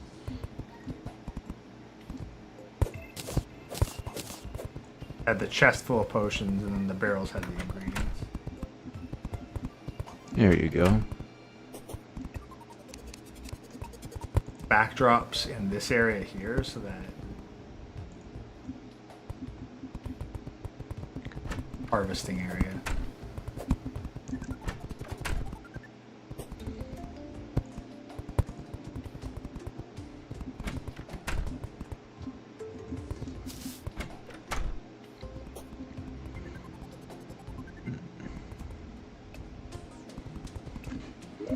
Wait, great. Have you ever gotten that far into hard mode before? I'm not talking about just like in recent. Nope. Nope, never. Never in your life. Nope. Never even fought Queen Slime, I think. Maybe I fought Queen Slime once. Maybe. That's about it. I never fought a mechanical boss. Me personally, I've never fought Queen Slime, but I never played Terraria into hard mode when that came out. I only recently started playing it again in like October 2023 when all this new shit came out. The last time I'd ever played it, it was motherfucking 2017, 2018, and that was on my fucking iPhone.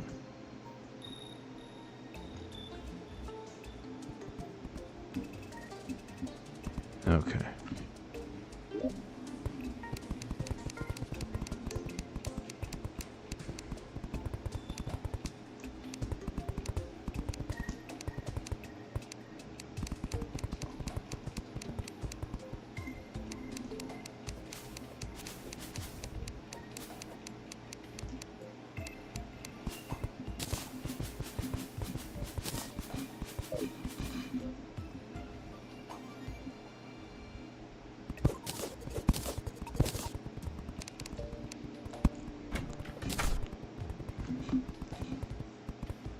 Okay.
Great goes. You ever watched any indie animated series before? Yeah.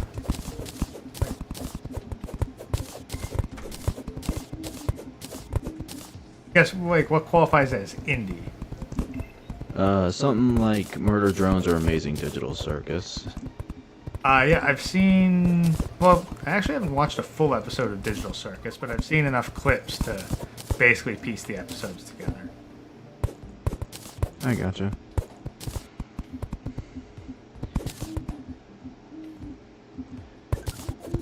I'm not the super duper biggest fan of murder drones. I definitely I do like a lot of its concepts for sure.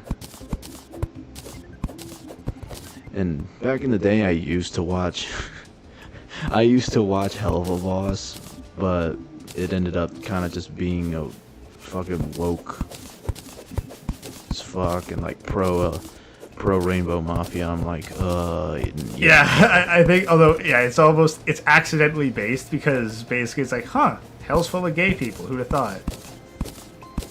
True. Everyone in hell is gay. Huh. Mm-hmm. Or bisexual, at least, or, you know, asexual type shit, so. Yeah, and it was the same creator who, like, who did Hazbin Hotel. And it's like, as much as I hate to admit it, like, I have reviewed some of the stuff, and it's like, some of the concepts and, like, the world building is actually kind of cool. Like, even if she is a feminist bitch. But the thing is, it's neat, but the execution, from what I heard, just did not pay off.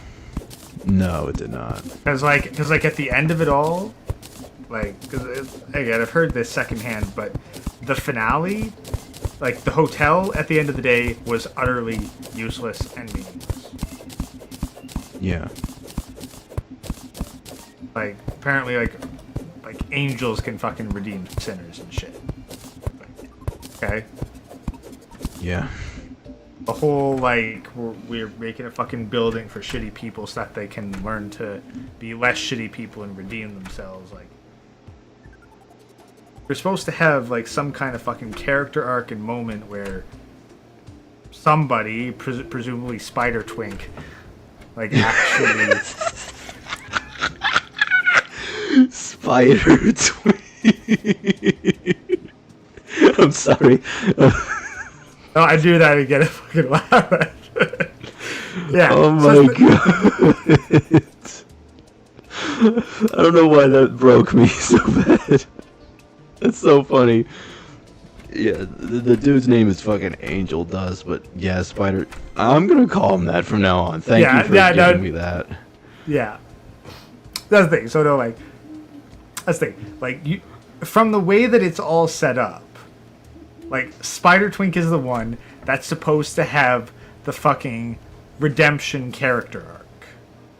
You got the main character, you've got her love interest, maybe there'll be some character stuff there. Ooh. Oh, she's throwing a party. Yeah, so yeah, now's actually a good time to find where she got to talk to her. Wait, have you only seen the pilot of Hazbin Hotel, or like seen parts of the actual show? I've only seen the pilot, and I heard reviews of the actual show. So I know, like, kind of the Cliff's notes of some of the plot points, but honestly, nothing about it really appealed to me too deeply. Yeah. Like, I will say this, in the official show,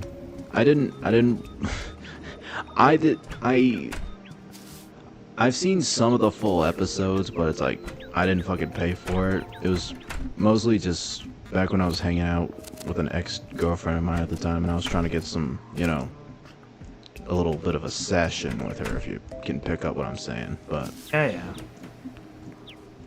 But I'll just say this. The only fucking character that I like in that show is the fucking villain, and it's Adam. Basically... Yeah, that's what I've heard too. The only actual fucking character that people could get invested in was the fucking quote-unquote villain. Yeah, and basically he... being fucking red pill just instantly just makes you support Adam. Like, the guy's got true college bro energy, and he's actually kind of like said some red pill shit himself. He was complaining about, like, you know, equality and shit, is like paying at least half the check for dates because they were trying to make him, you know, like, cringe funny, but he ended up being actually funny. No, that's the hilarious thing about when you get woke writers. is that they don't understand. Like, well, I don't know whether they don't or whether they just straight up refuse to understand what makes evil. Like what is evil? What do people hate in somebody? Because then they'd probably realize, oh shit, I'm looking in a mirror. So instead, they pick the people who they personally don't like, and they just personify them as the villain. And it's like, okay, yeah, but now since you're not really the majority, you've actually just made something that a villain that a lot of people fucking sympathize with.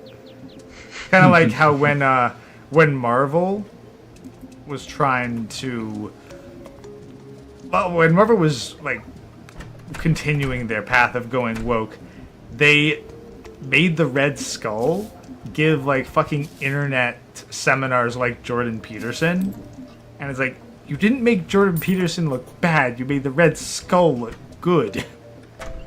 You made us have sympathy. Wait. You're telling me they had Jordan fucking Peterson in the Marvel comics? Well, no. They basically turned the Red Skull into Jordan Peterson. Oh, okay. I was gonna say, I was like, what the fuck? That's the thing. No, like they had like Jordan Peterson. They basically took Jordan Peterson quotes and made it look like the Red Skull was saying them over the internet to influence the youth against Captain America. Oh, fuck. Didn't really make Jordan Peterson look bad. You made the Red Skull look reasonable. Yeah. Like, when the fucking Nazi is the one talking about family values instead of Captain America, it's like... That sounds like a skill issue. It's like, maybe the Nazis got a point here. Yeah, that's what I'm saying.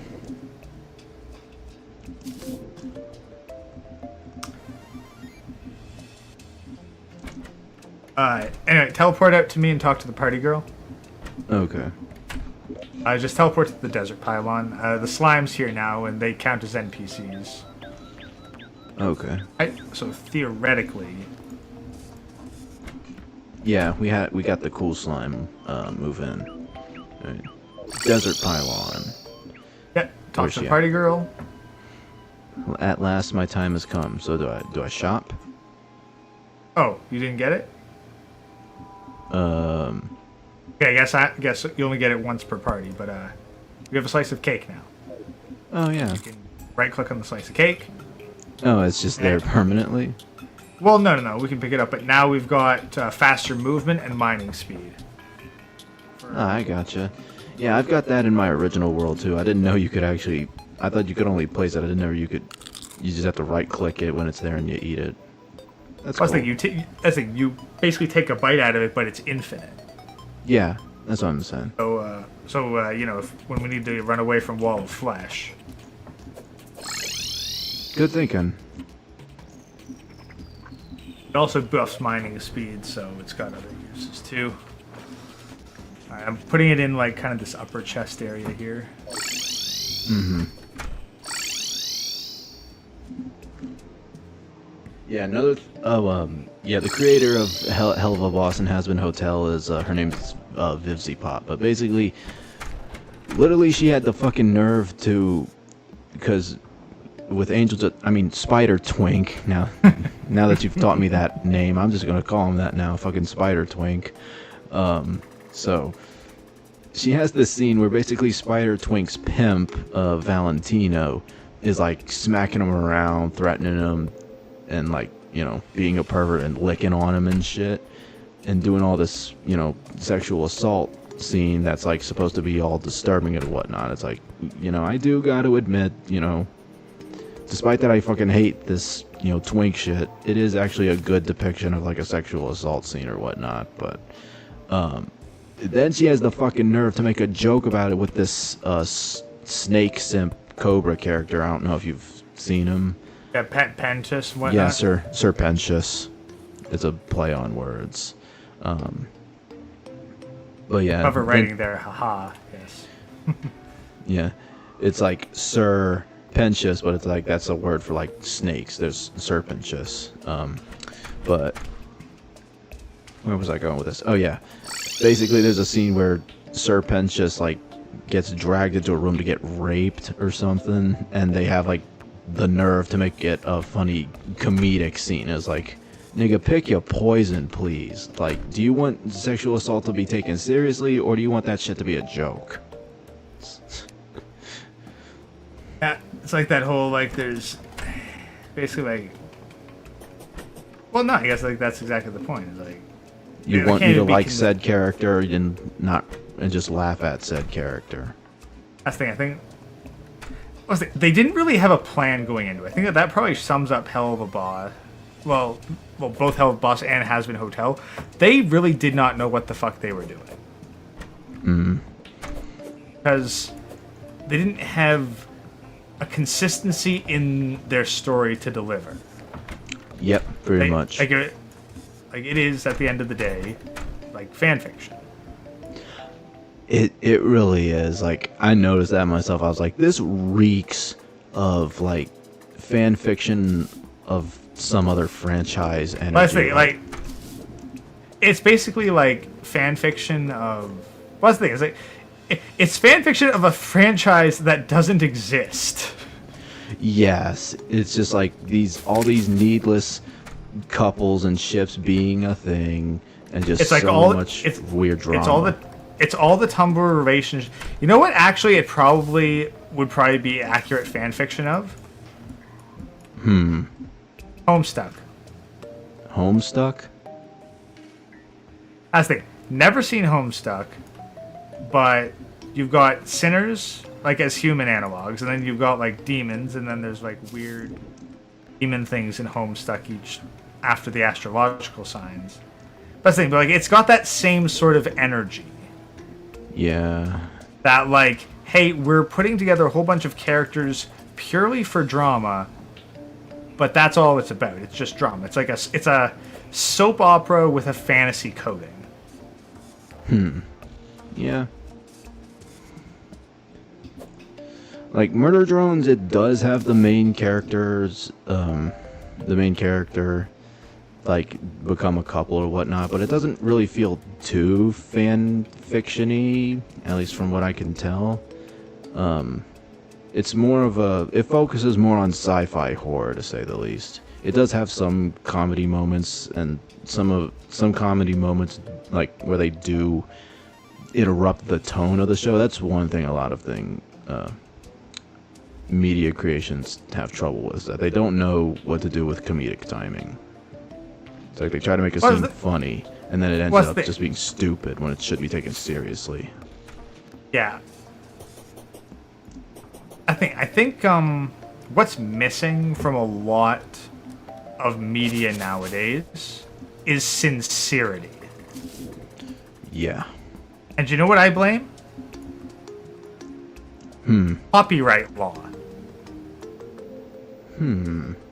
Because copyright law means that you're allowed to make parodies. You're allowed to dismantle shit. You're allowed to laugh at shit. You're not allowed to make a serious, sincere copy of it. Here's the thing. Like, if you were to make... Like, let's use Mad Max as an example. Like, if you were to make a Mad Max parody film, you couldn't be sued for copyright. Yeah, that's dumb. But if you made a sincere Mad Max film without holding the rights, you'd be viable for lawsuit. And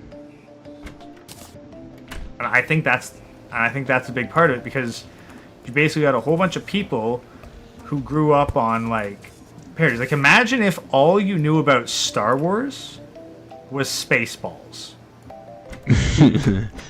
Yeah. Not that Spaceballs isn't a good movie. Not that it isn't a good comedy. But Spaceballs in a vacuum without Star Wars, it's just kind of weird. Yeah. And then if you have someone making a derivative of a derivative, yeah. all they watched is Spaceballs. They never saw Star Wars.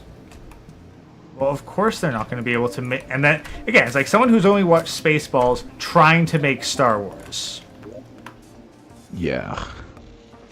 Not gonna end too well.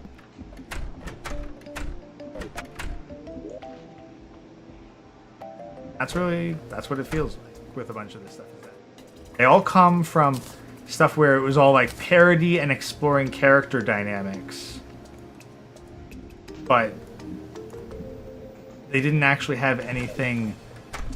They didn't have a point beyond just, hey, here's some character dynamics that, and like theory crafting. Mm-hmm. Hey, wouldn't it be neat if these two characters had this kind of dynamic? I mean, at the very least, if you went like, let's look at the other way around, like, because like that's kind of like how how girls would do it. If we're looking at how do guys do it, they take a multiverse mashup and they say, hey, let's have them fight. Yeah. Now, that's the thing. You'll get a bunch of cool fights out of that. Like, it can actually look fucking awesome and be very fun. Yeah. But at the same time, eventually you need to have a point. Mm-hmm. Yeah. It reminds me of some guy on the, what was it? I forgot his channel, but he was a YouTuber. And he made these, animations. They're mostly like, it was kind of like a mixture of 2D and 3D style. But he basically had Superman and the Hulk fight, and it was real fucking brutal. But it was awesome though.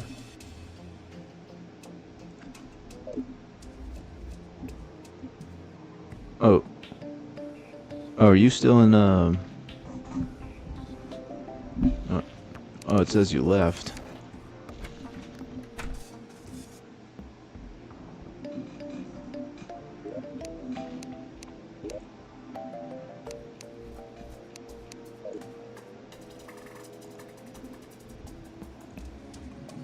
Oh.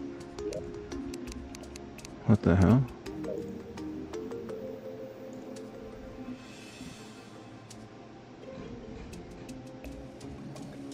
Yo, Gray, you there?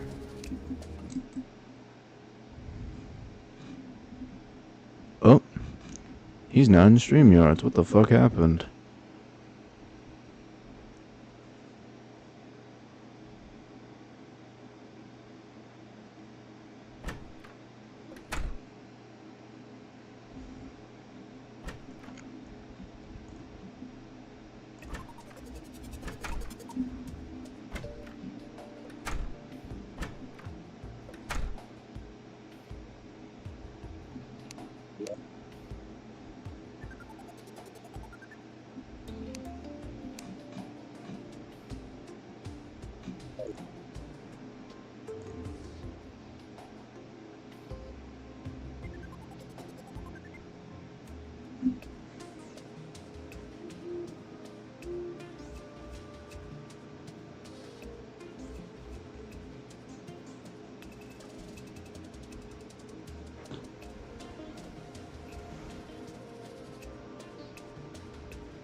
Well, it would seem that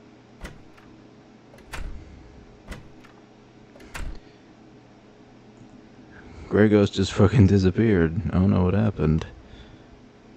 He's not in StreamYard. He's not in the game. His internet probably crashed. I sent him a message on Discord.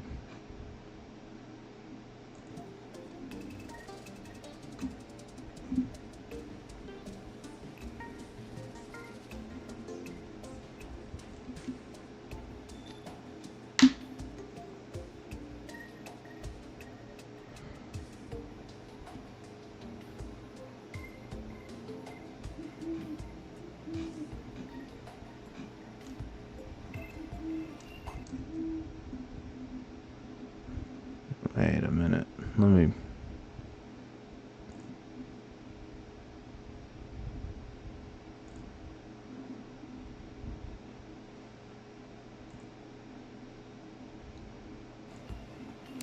Yeah, let me,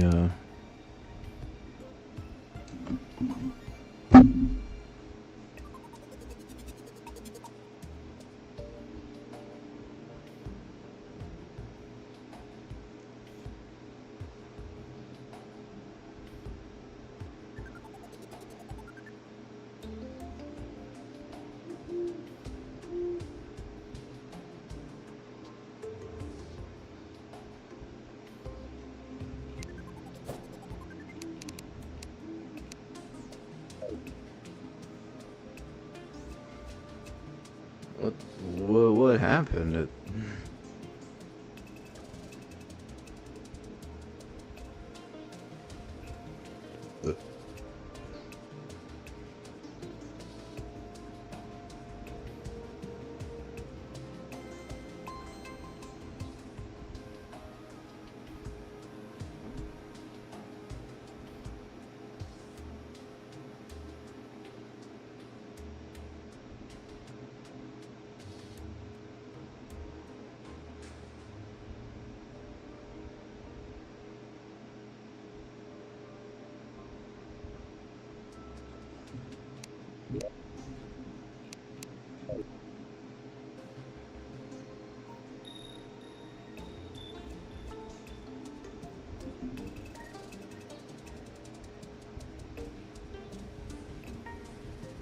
Okay, yeah, he responded. His internet crashed.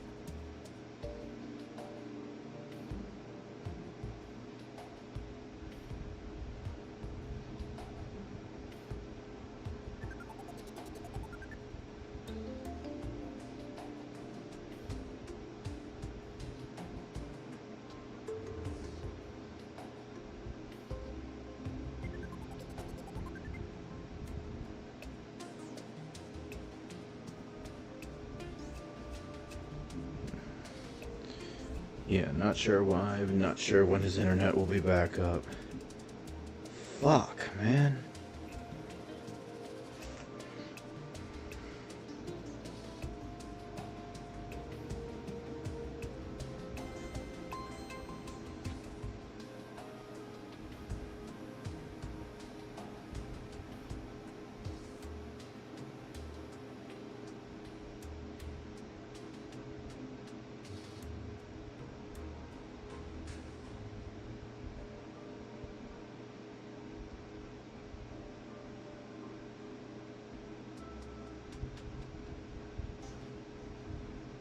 Should we just call it tonight here?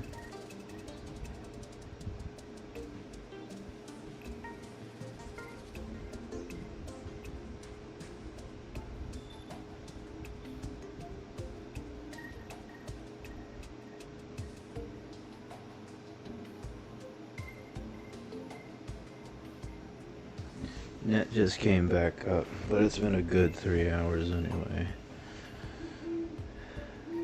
Okay, well, it was great having you on.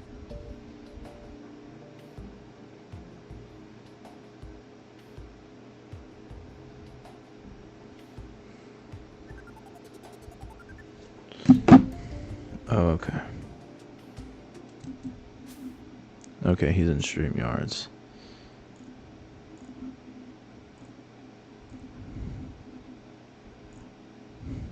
Okay, I Hey, got you back in. yeah, yeah. I don't know what happened there, but yeah, it's like 2 a.m. So probably a good place to call it anyway. Okay, well, yeah, I think that's pretty much everything I have. You had fun, I assume, and we Oh yeah. got some work done and all that good stuff. But do you have any closing thoughts, Gray?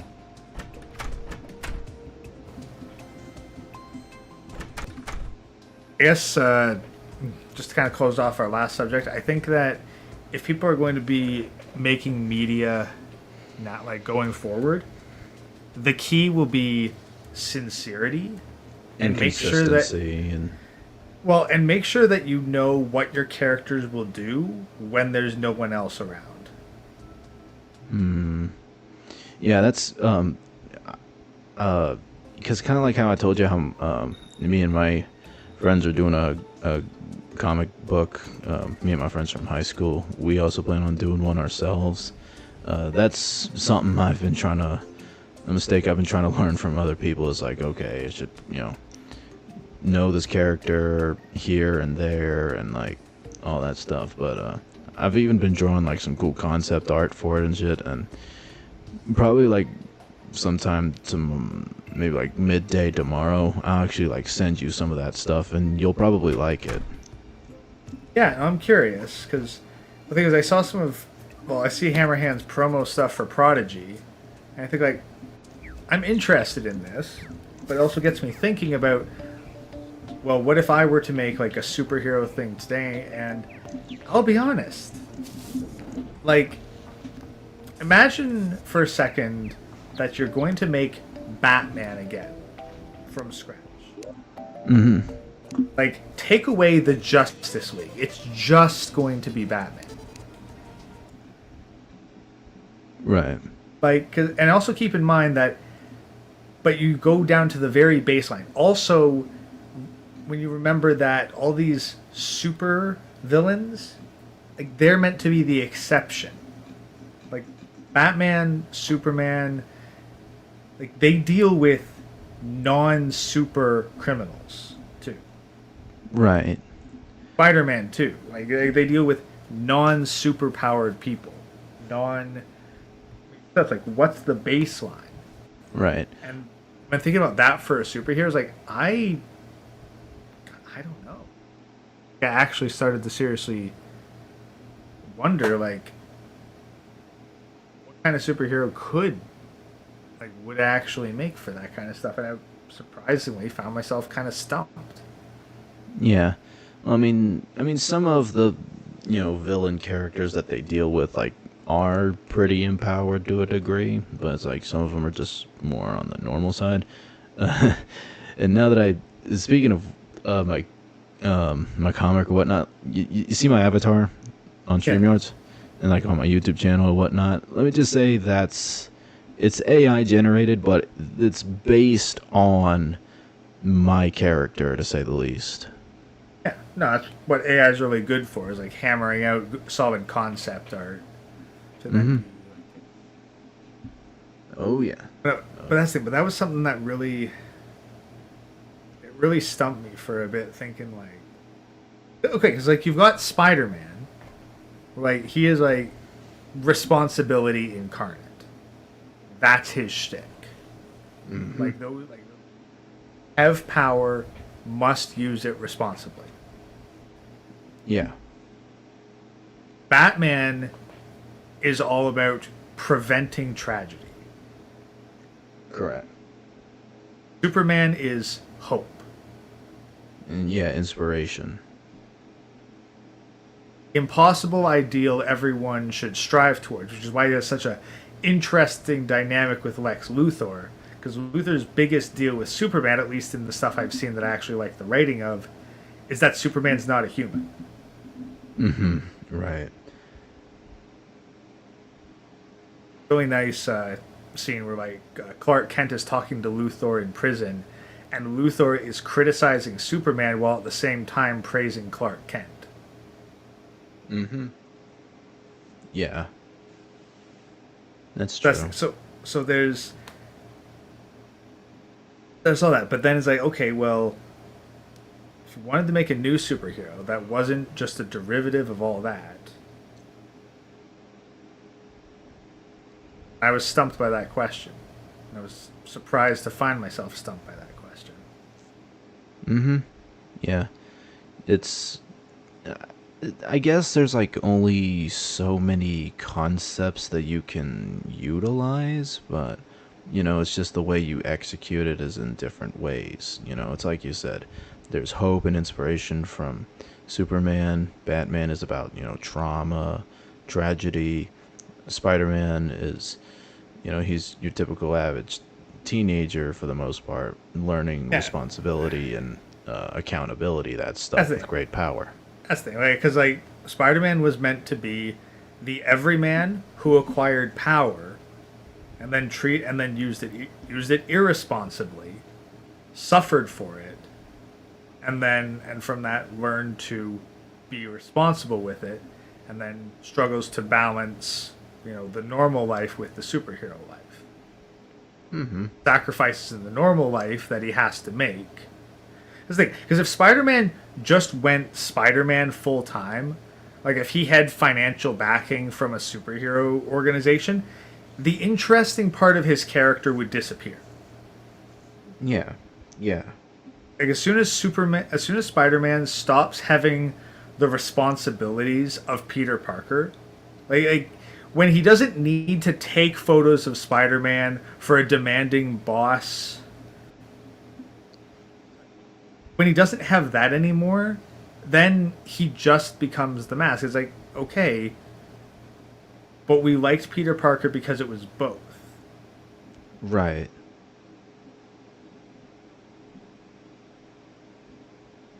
Whereas now Superman, on the other hand, like very, very different dynamic. You have the icon of hope, but ironically enough, it's Clark Kent who actually gets.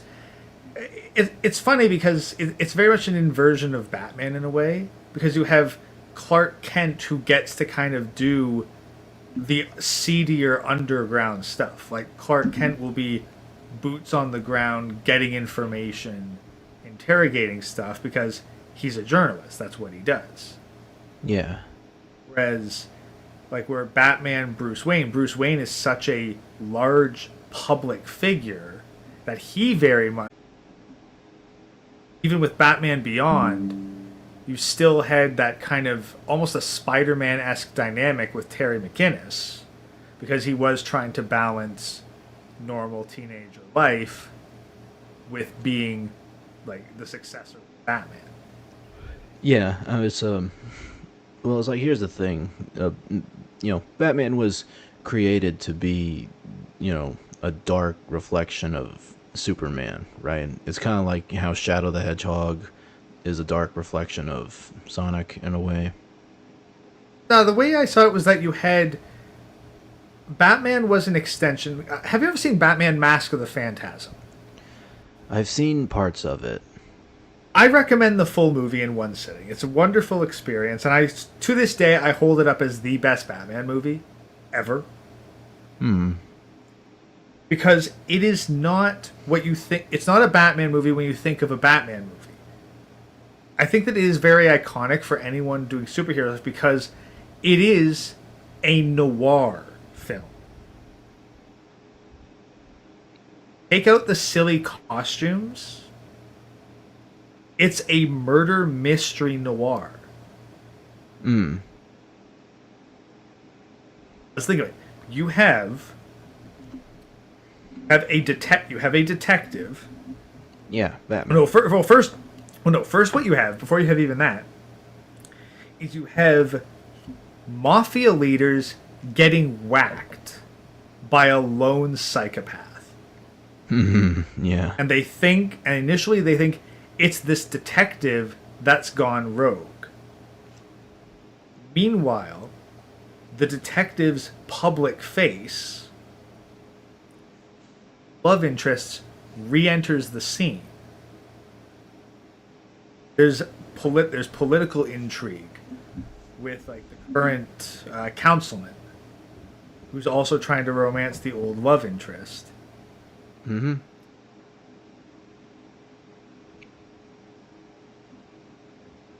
But it's all a noir film. Oh yeah, no doubt. At the end of the day, it's all a noir film, and the mob gets pushed into a corner because their guys are being whacked one at a time, so they go to their old loose cannon of a psychopath, who in this case happens to be the Joker, to get some bloody protection. But he's also implicated in the larger pattern, and you're trying to figure out what connected all these mob guys together aside from them being all associates. Who's trying to take them out? And when I first saw it as a kid, I didn't even understand like the red herring they were leading up to. I was like, okay, like, do you mind if I spoil it just to get through the brilliance of it? No, okay, go ahead. So, I've seen most of it.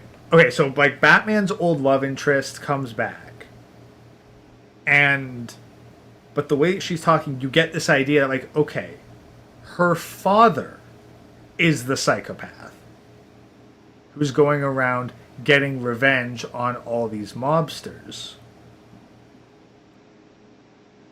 because they were sent after him by the councilman because he owed the mob a shit ton of money and they ran him out of town.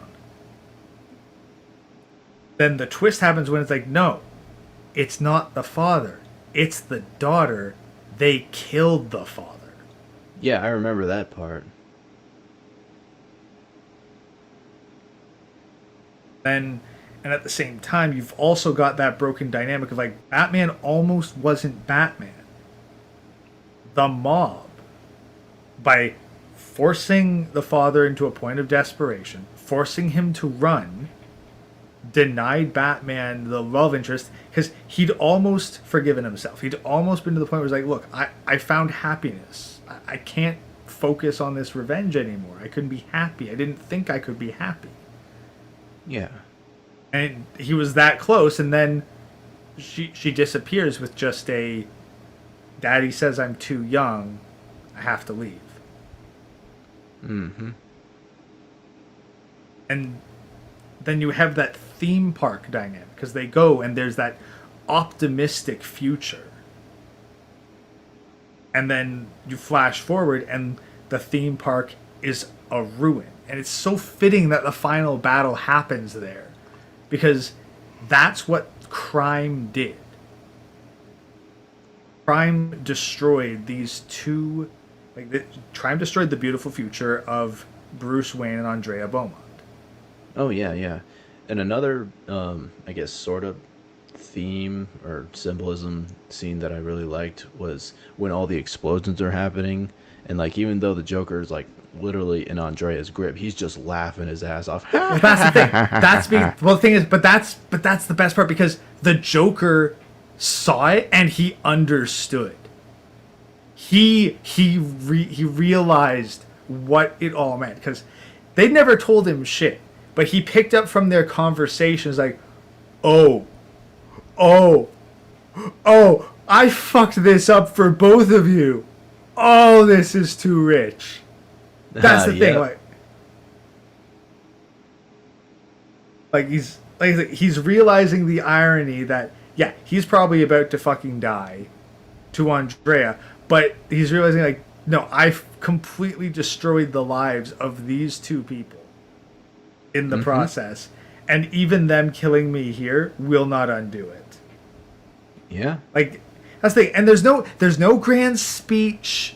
There's no like the killing joke. Everybody just needs one bad day. No, it conveys all of that, all of what the Joker is, with just him realizing and laughing. Basically, show don't tell, and that's something I'm like. Precisely. That's something I'm trying to like do with my comic or whatnot. Well, that's the thing. If you want, but here's the difference. The killing joke comes from the culture of comics. The Mask of the Phantasm comes from cinema. If you want to do show don't tell, you don't want to study comics, you want to study cinema. I know, and that's why I often study cinema and not comics too much. But that's the problem, is that like a bunch of people who like get into the comics, they read the books, they like read the comics, they don't study the language of film, and not the and like not the script, but the actual language of film. You know, you got a point actually, because you know, a comic book is, it's a bunch of it's still pictures with but with animation you can actually like show expressions, you can show certain movements here and there, kind of hinting at certain things. There's a lot more detail you can Yeah. put in Well, and the it was various frames. So that's you the thing, and yeah. it was revolutionary in comics when they would do a single scene as multiple panels. That revolutionized comics. Right.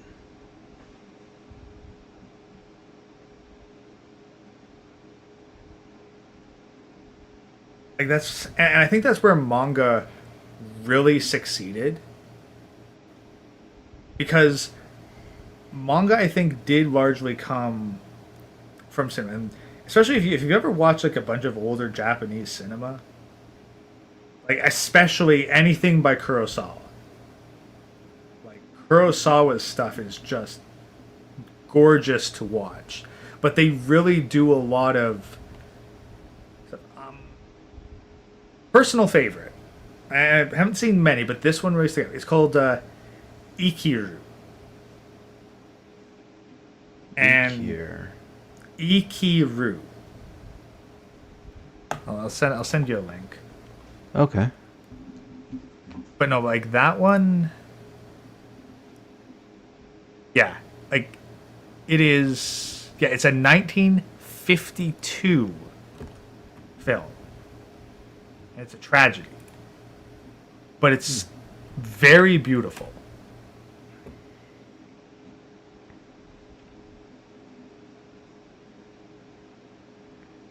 Yeah, like Kurosawa. Honestly, I'd say study up on Kurosawa, because I think that like manga and early anime, especially Ghibli, really came out ahead because they studied from they studied from that. They studied Kurosawa. They studied film. They didn't study comics. Hmm. That comics were held back by basically their evolution from books to becoming like picture books, to just the picture to word ratio becoming bigger and big, like becoming more explicit. But this was something else that was even pointed out in like the differences between Western comics and Eastern manga, was like how much more writing there is in Western comics. Mm-hmm. Expressing grief in particular. Like I remember, it was like, here's how Western comics express like these different emotions, and then here's how manga expresses the emotions. And in the Western examples, every single one has some dialogue, whereas in the manga, no dialogue, just expressions. Yeah, that's kind of what I'm also taking inspiration from. It's like, even though you know, it is indeed a comic, it's read from left to right. I guess my art style, I'm kind of going for a bit like, it's almost a bit of a hybrid between American comic book art style, but also like anime manga type stuff art style. I think it's not even, I think, but like it's beyond the art style. It's the storytelling method. And That there's too. another example, like this. This was another thing that was connected to. So, if you were to compare shooter games, Japanese, like let's give an example of Japanese, say, Call of Duty, just as an example, or no, let's go with let's do an apples to apples. Halo versus Metroid. Mm-hmm. In Halo, guns are something disposable that you pick up and swap out. They are a tool that you use and discard. Whereas in Metroid, the gun is an actual part of your body that is constantly evolving with you. Okay.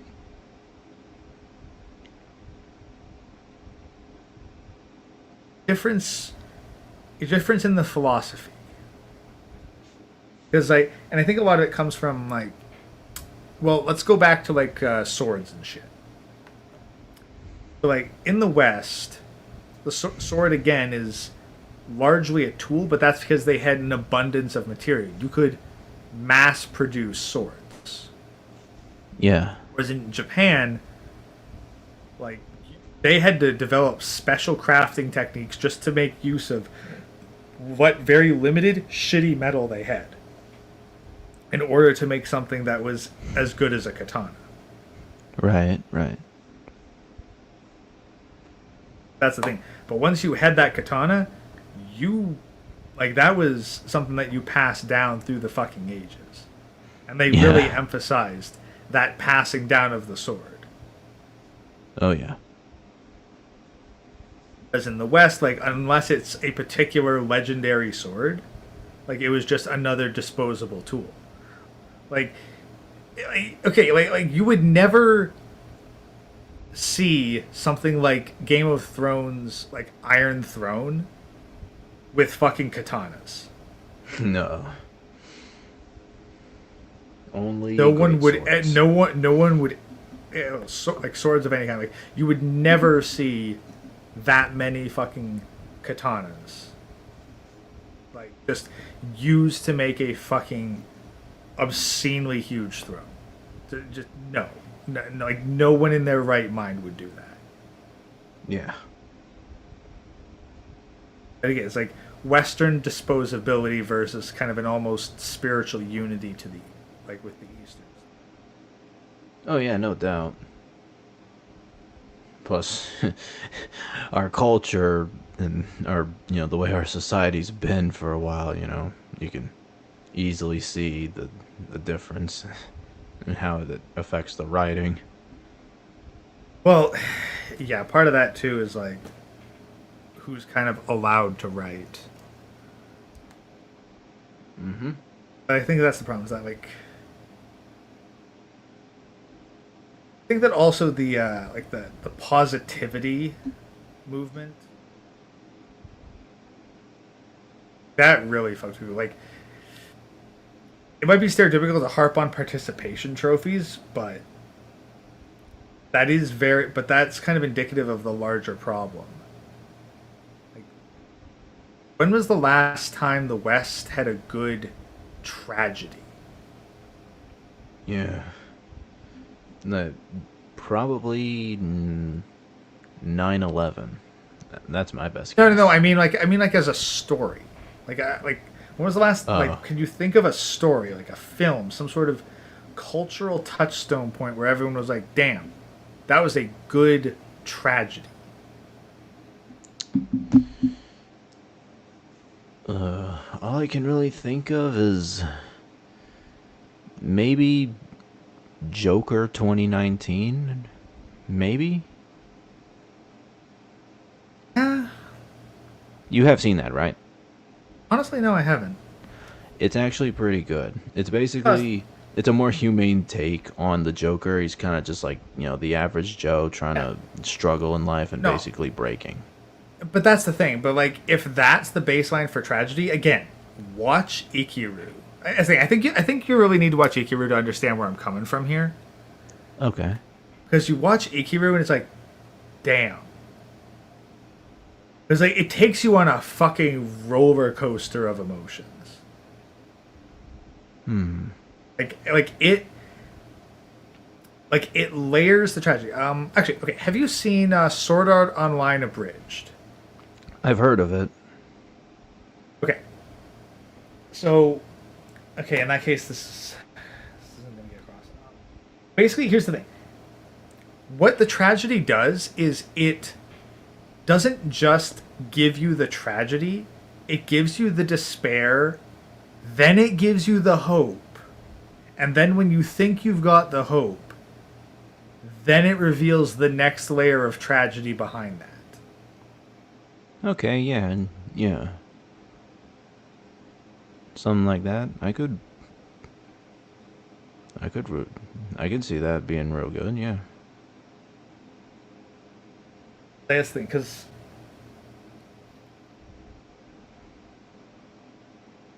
the story doesn't end when the main character is dead. Mm-hmm.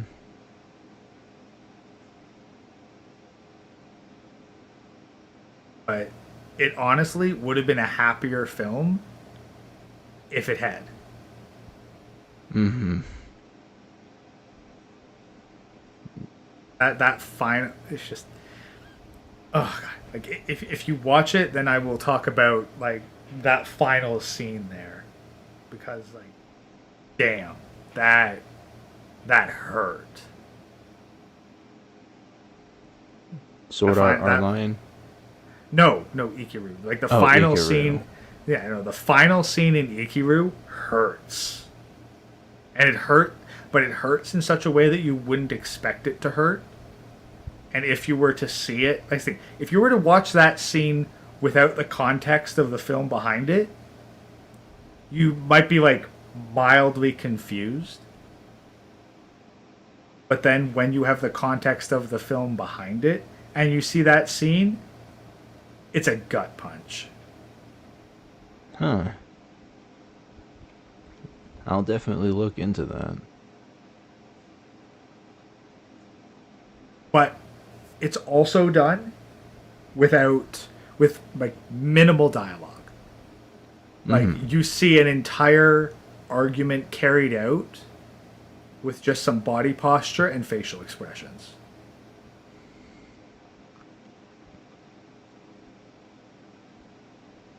Yeah. So that's why I like a thing. Like if you're gonna go for more cinematic style of narrative, I honestly would consider Ikiru to be mandatory watch. Mandatory what? Mandatory to watch. Like Oh, okay. You kind of like fade out a little bit when yeah. you talk, so. Yeah, like required learning material. Okay.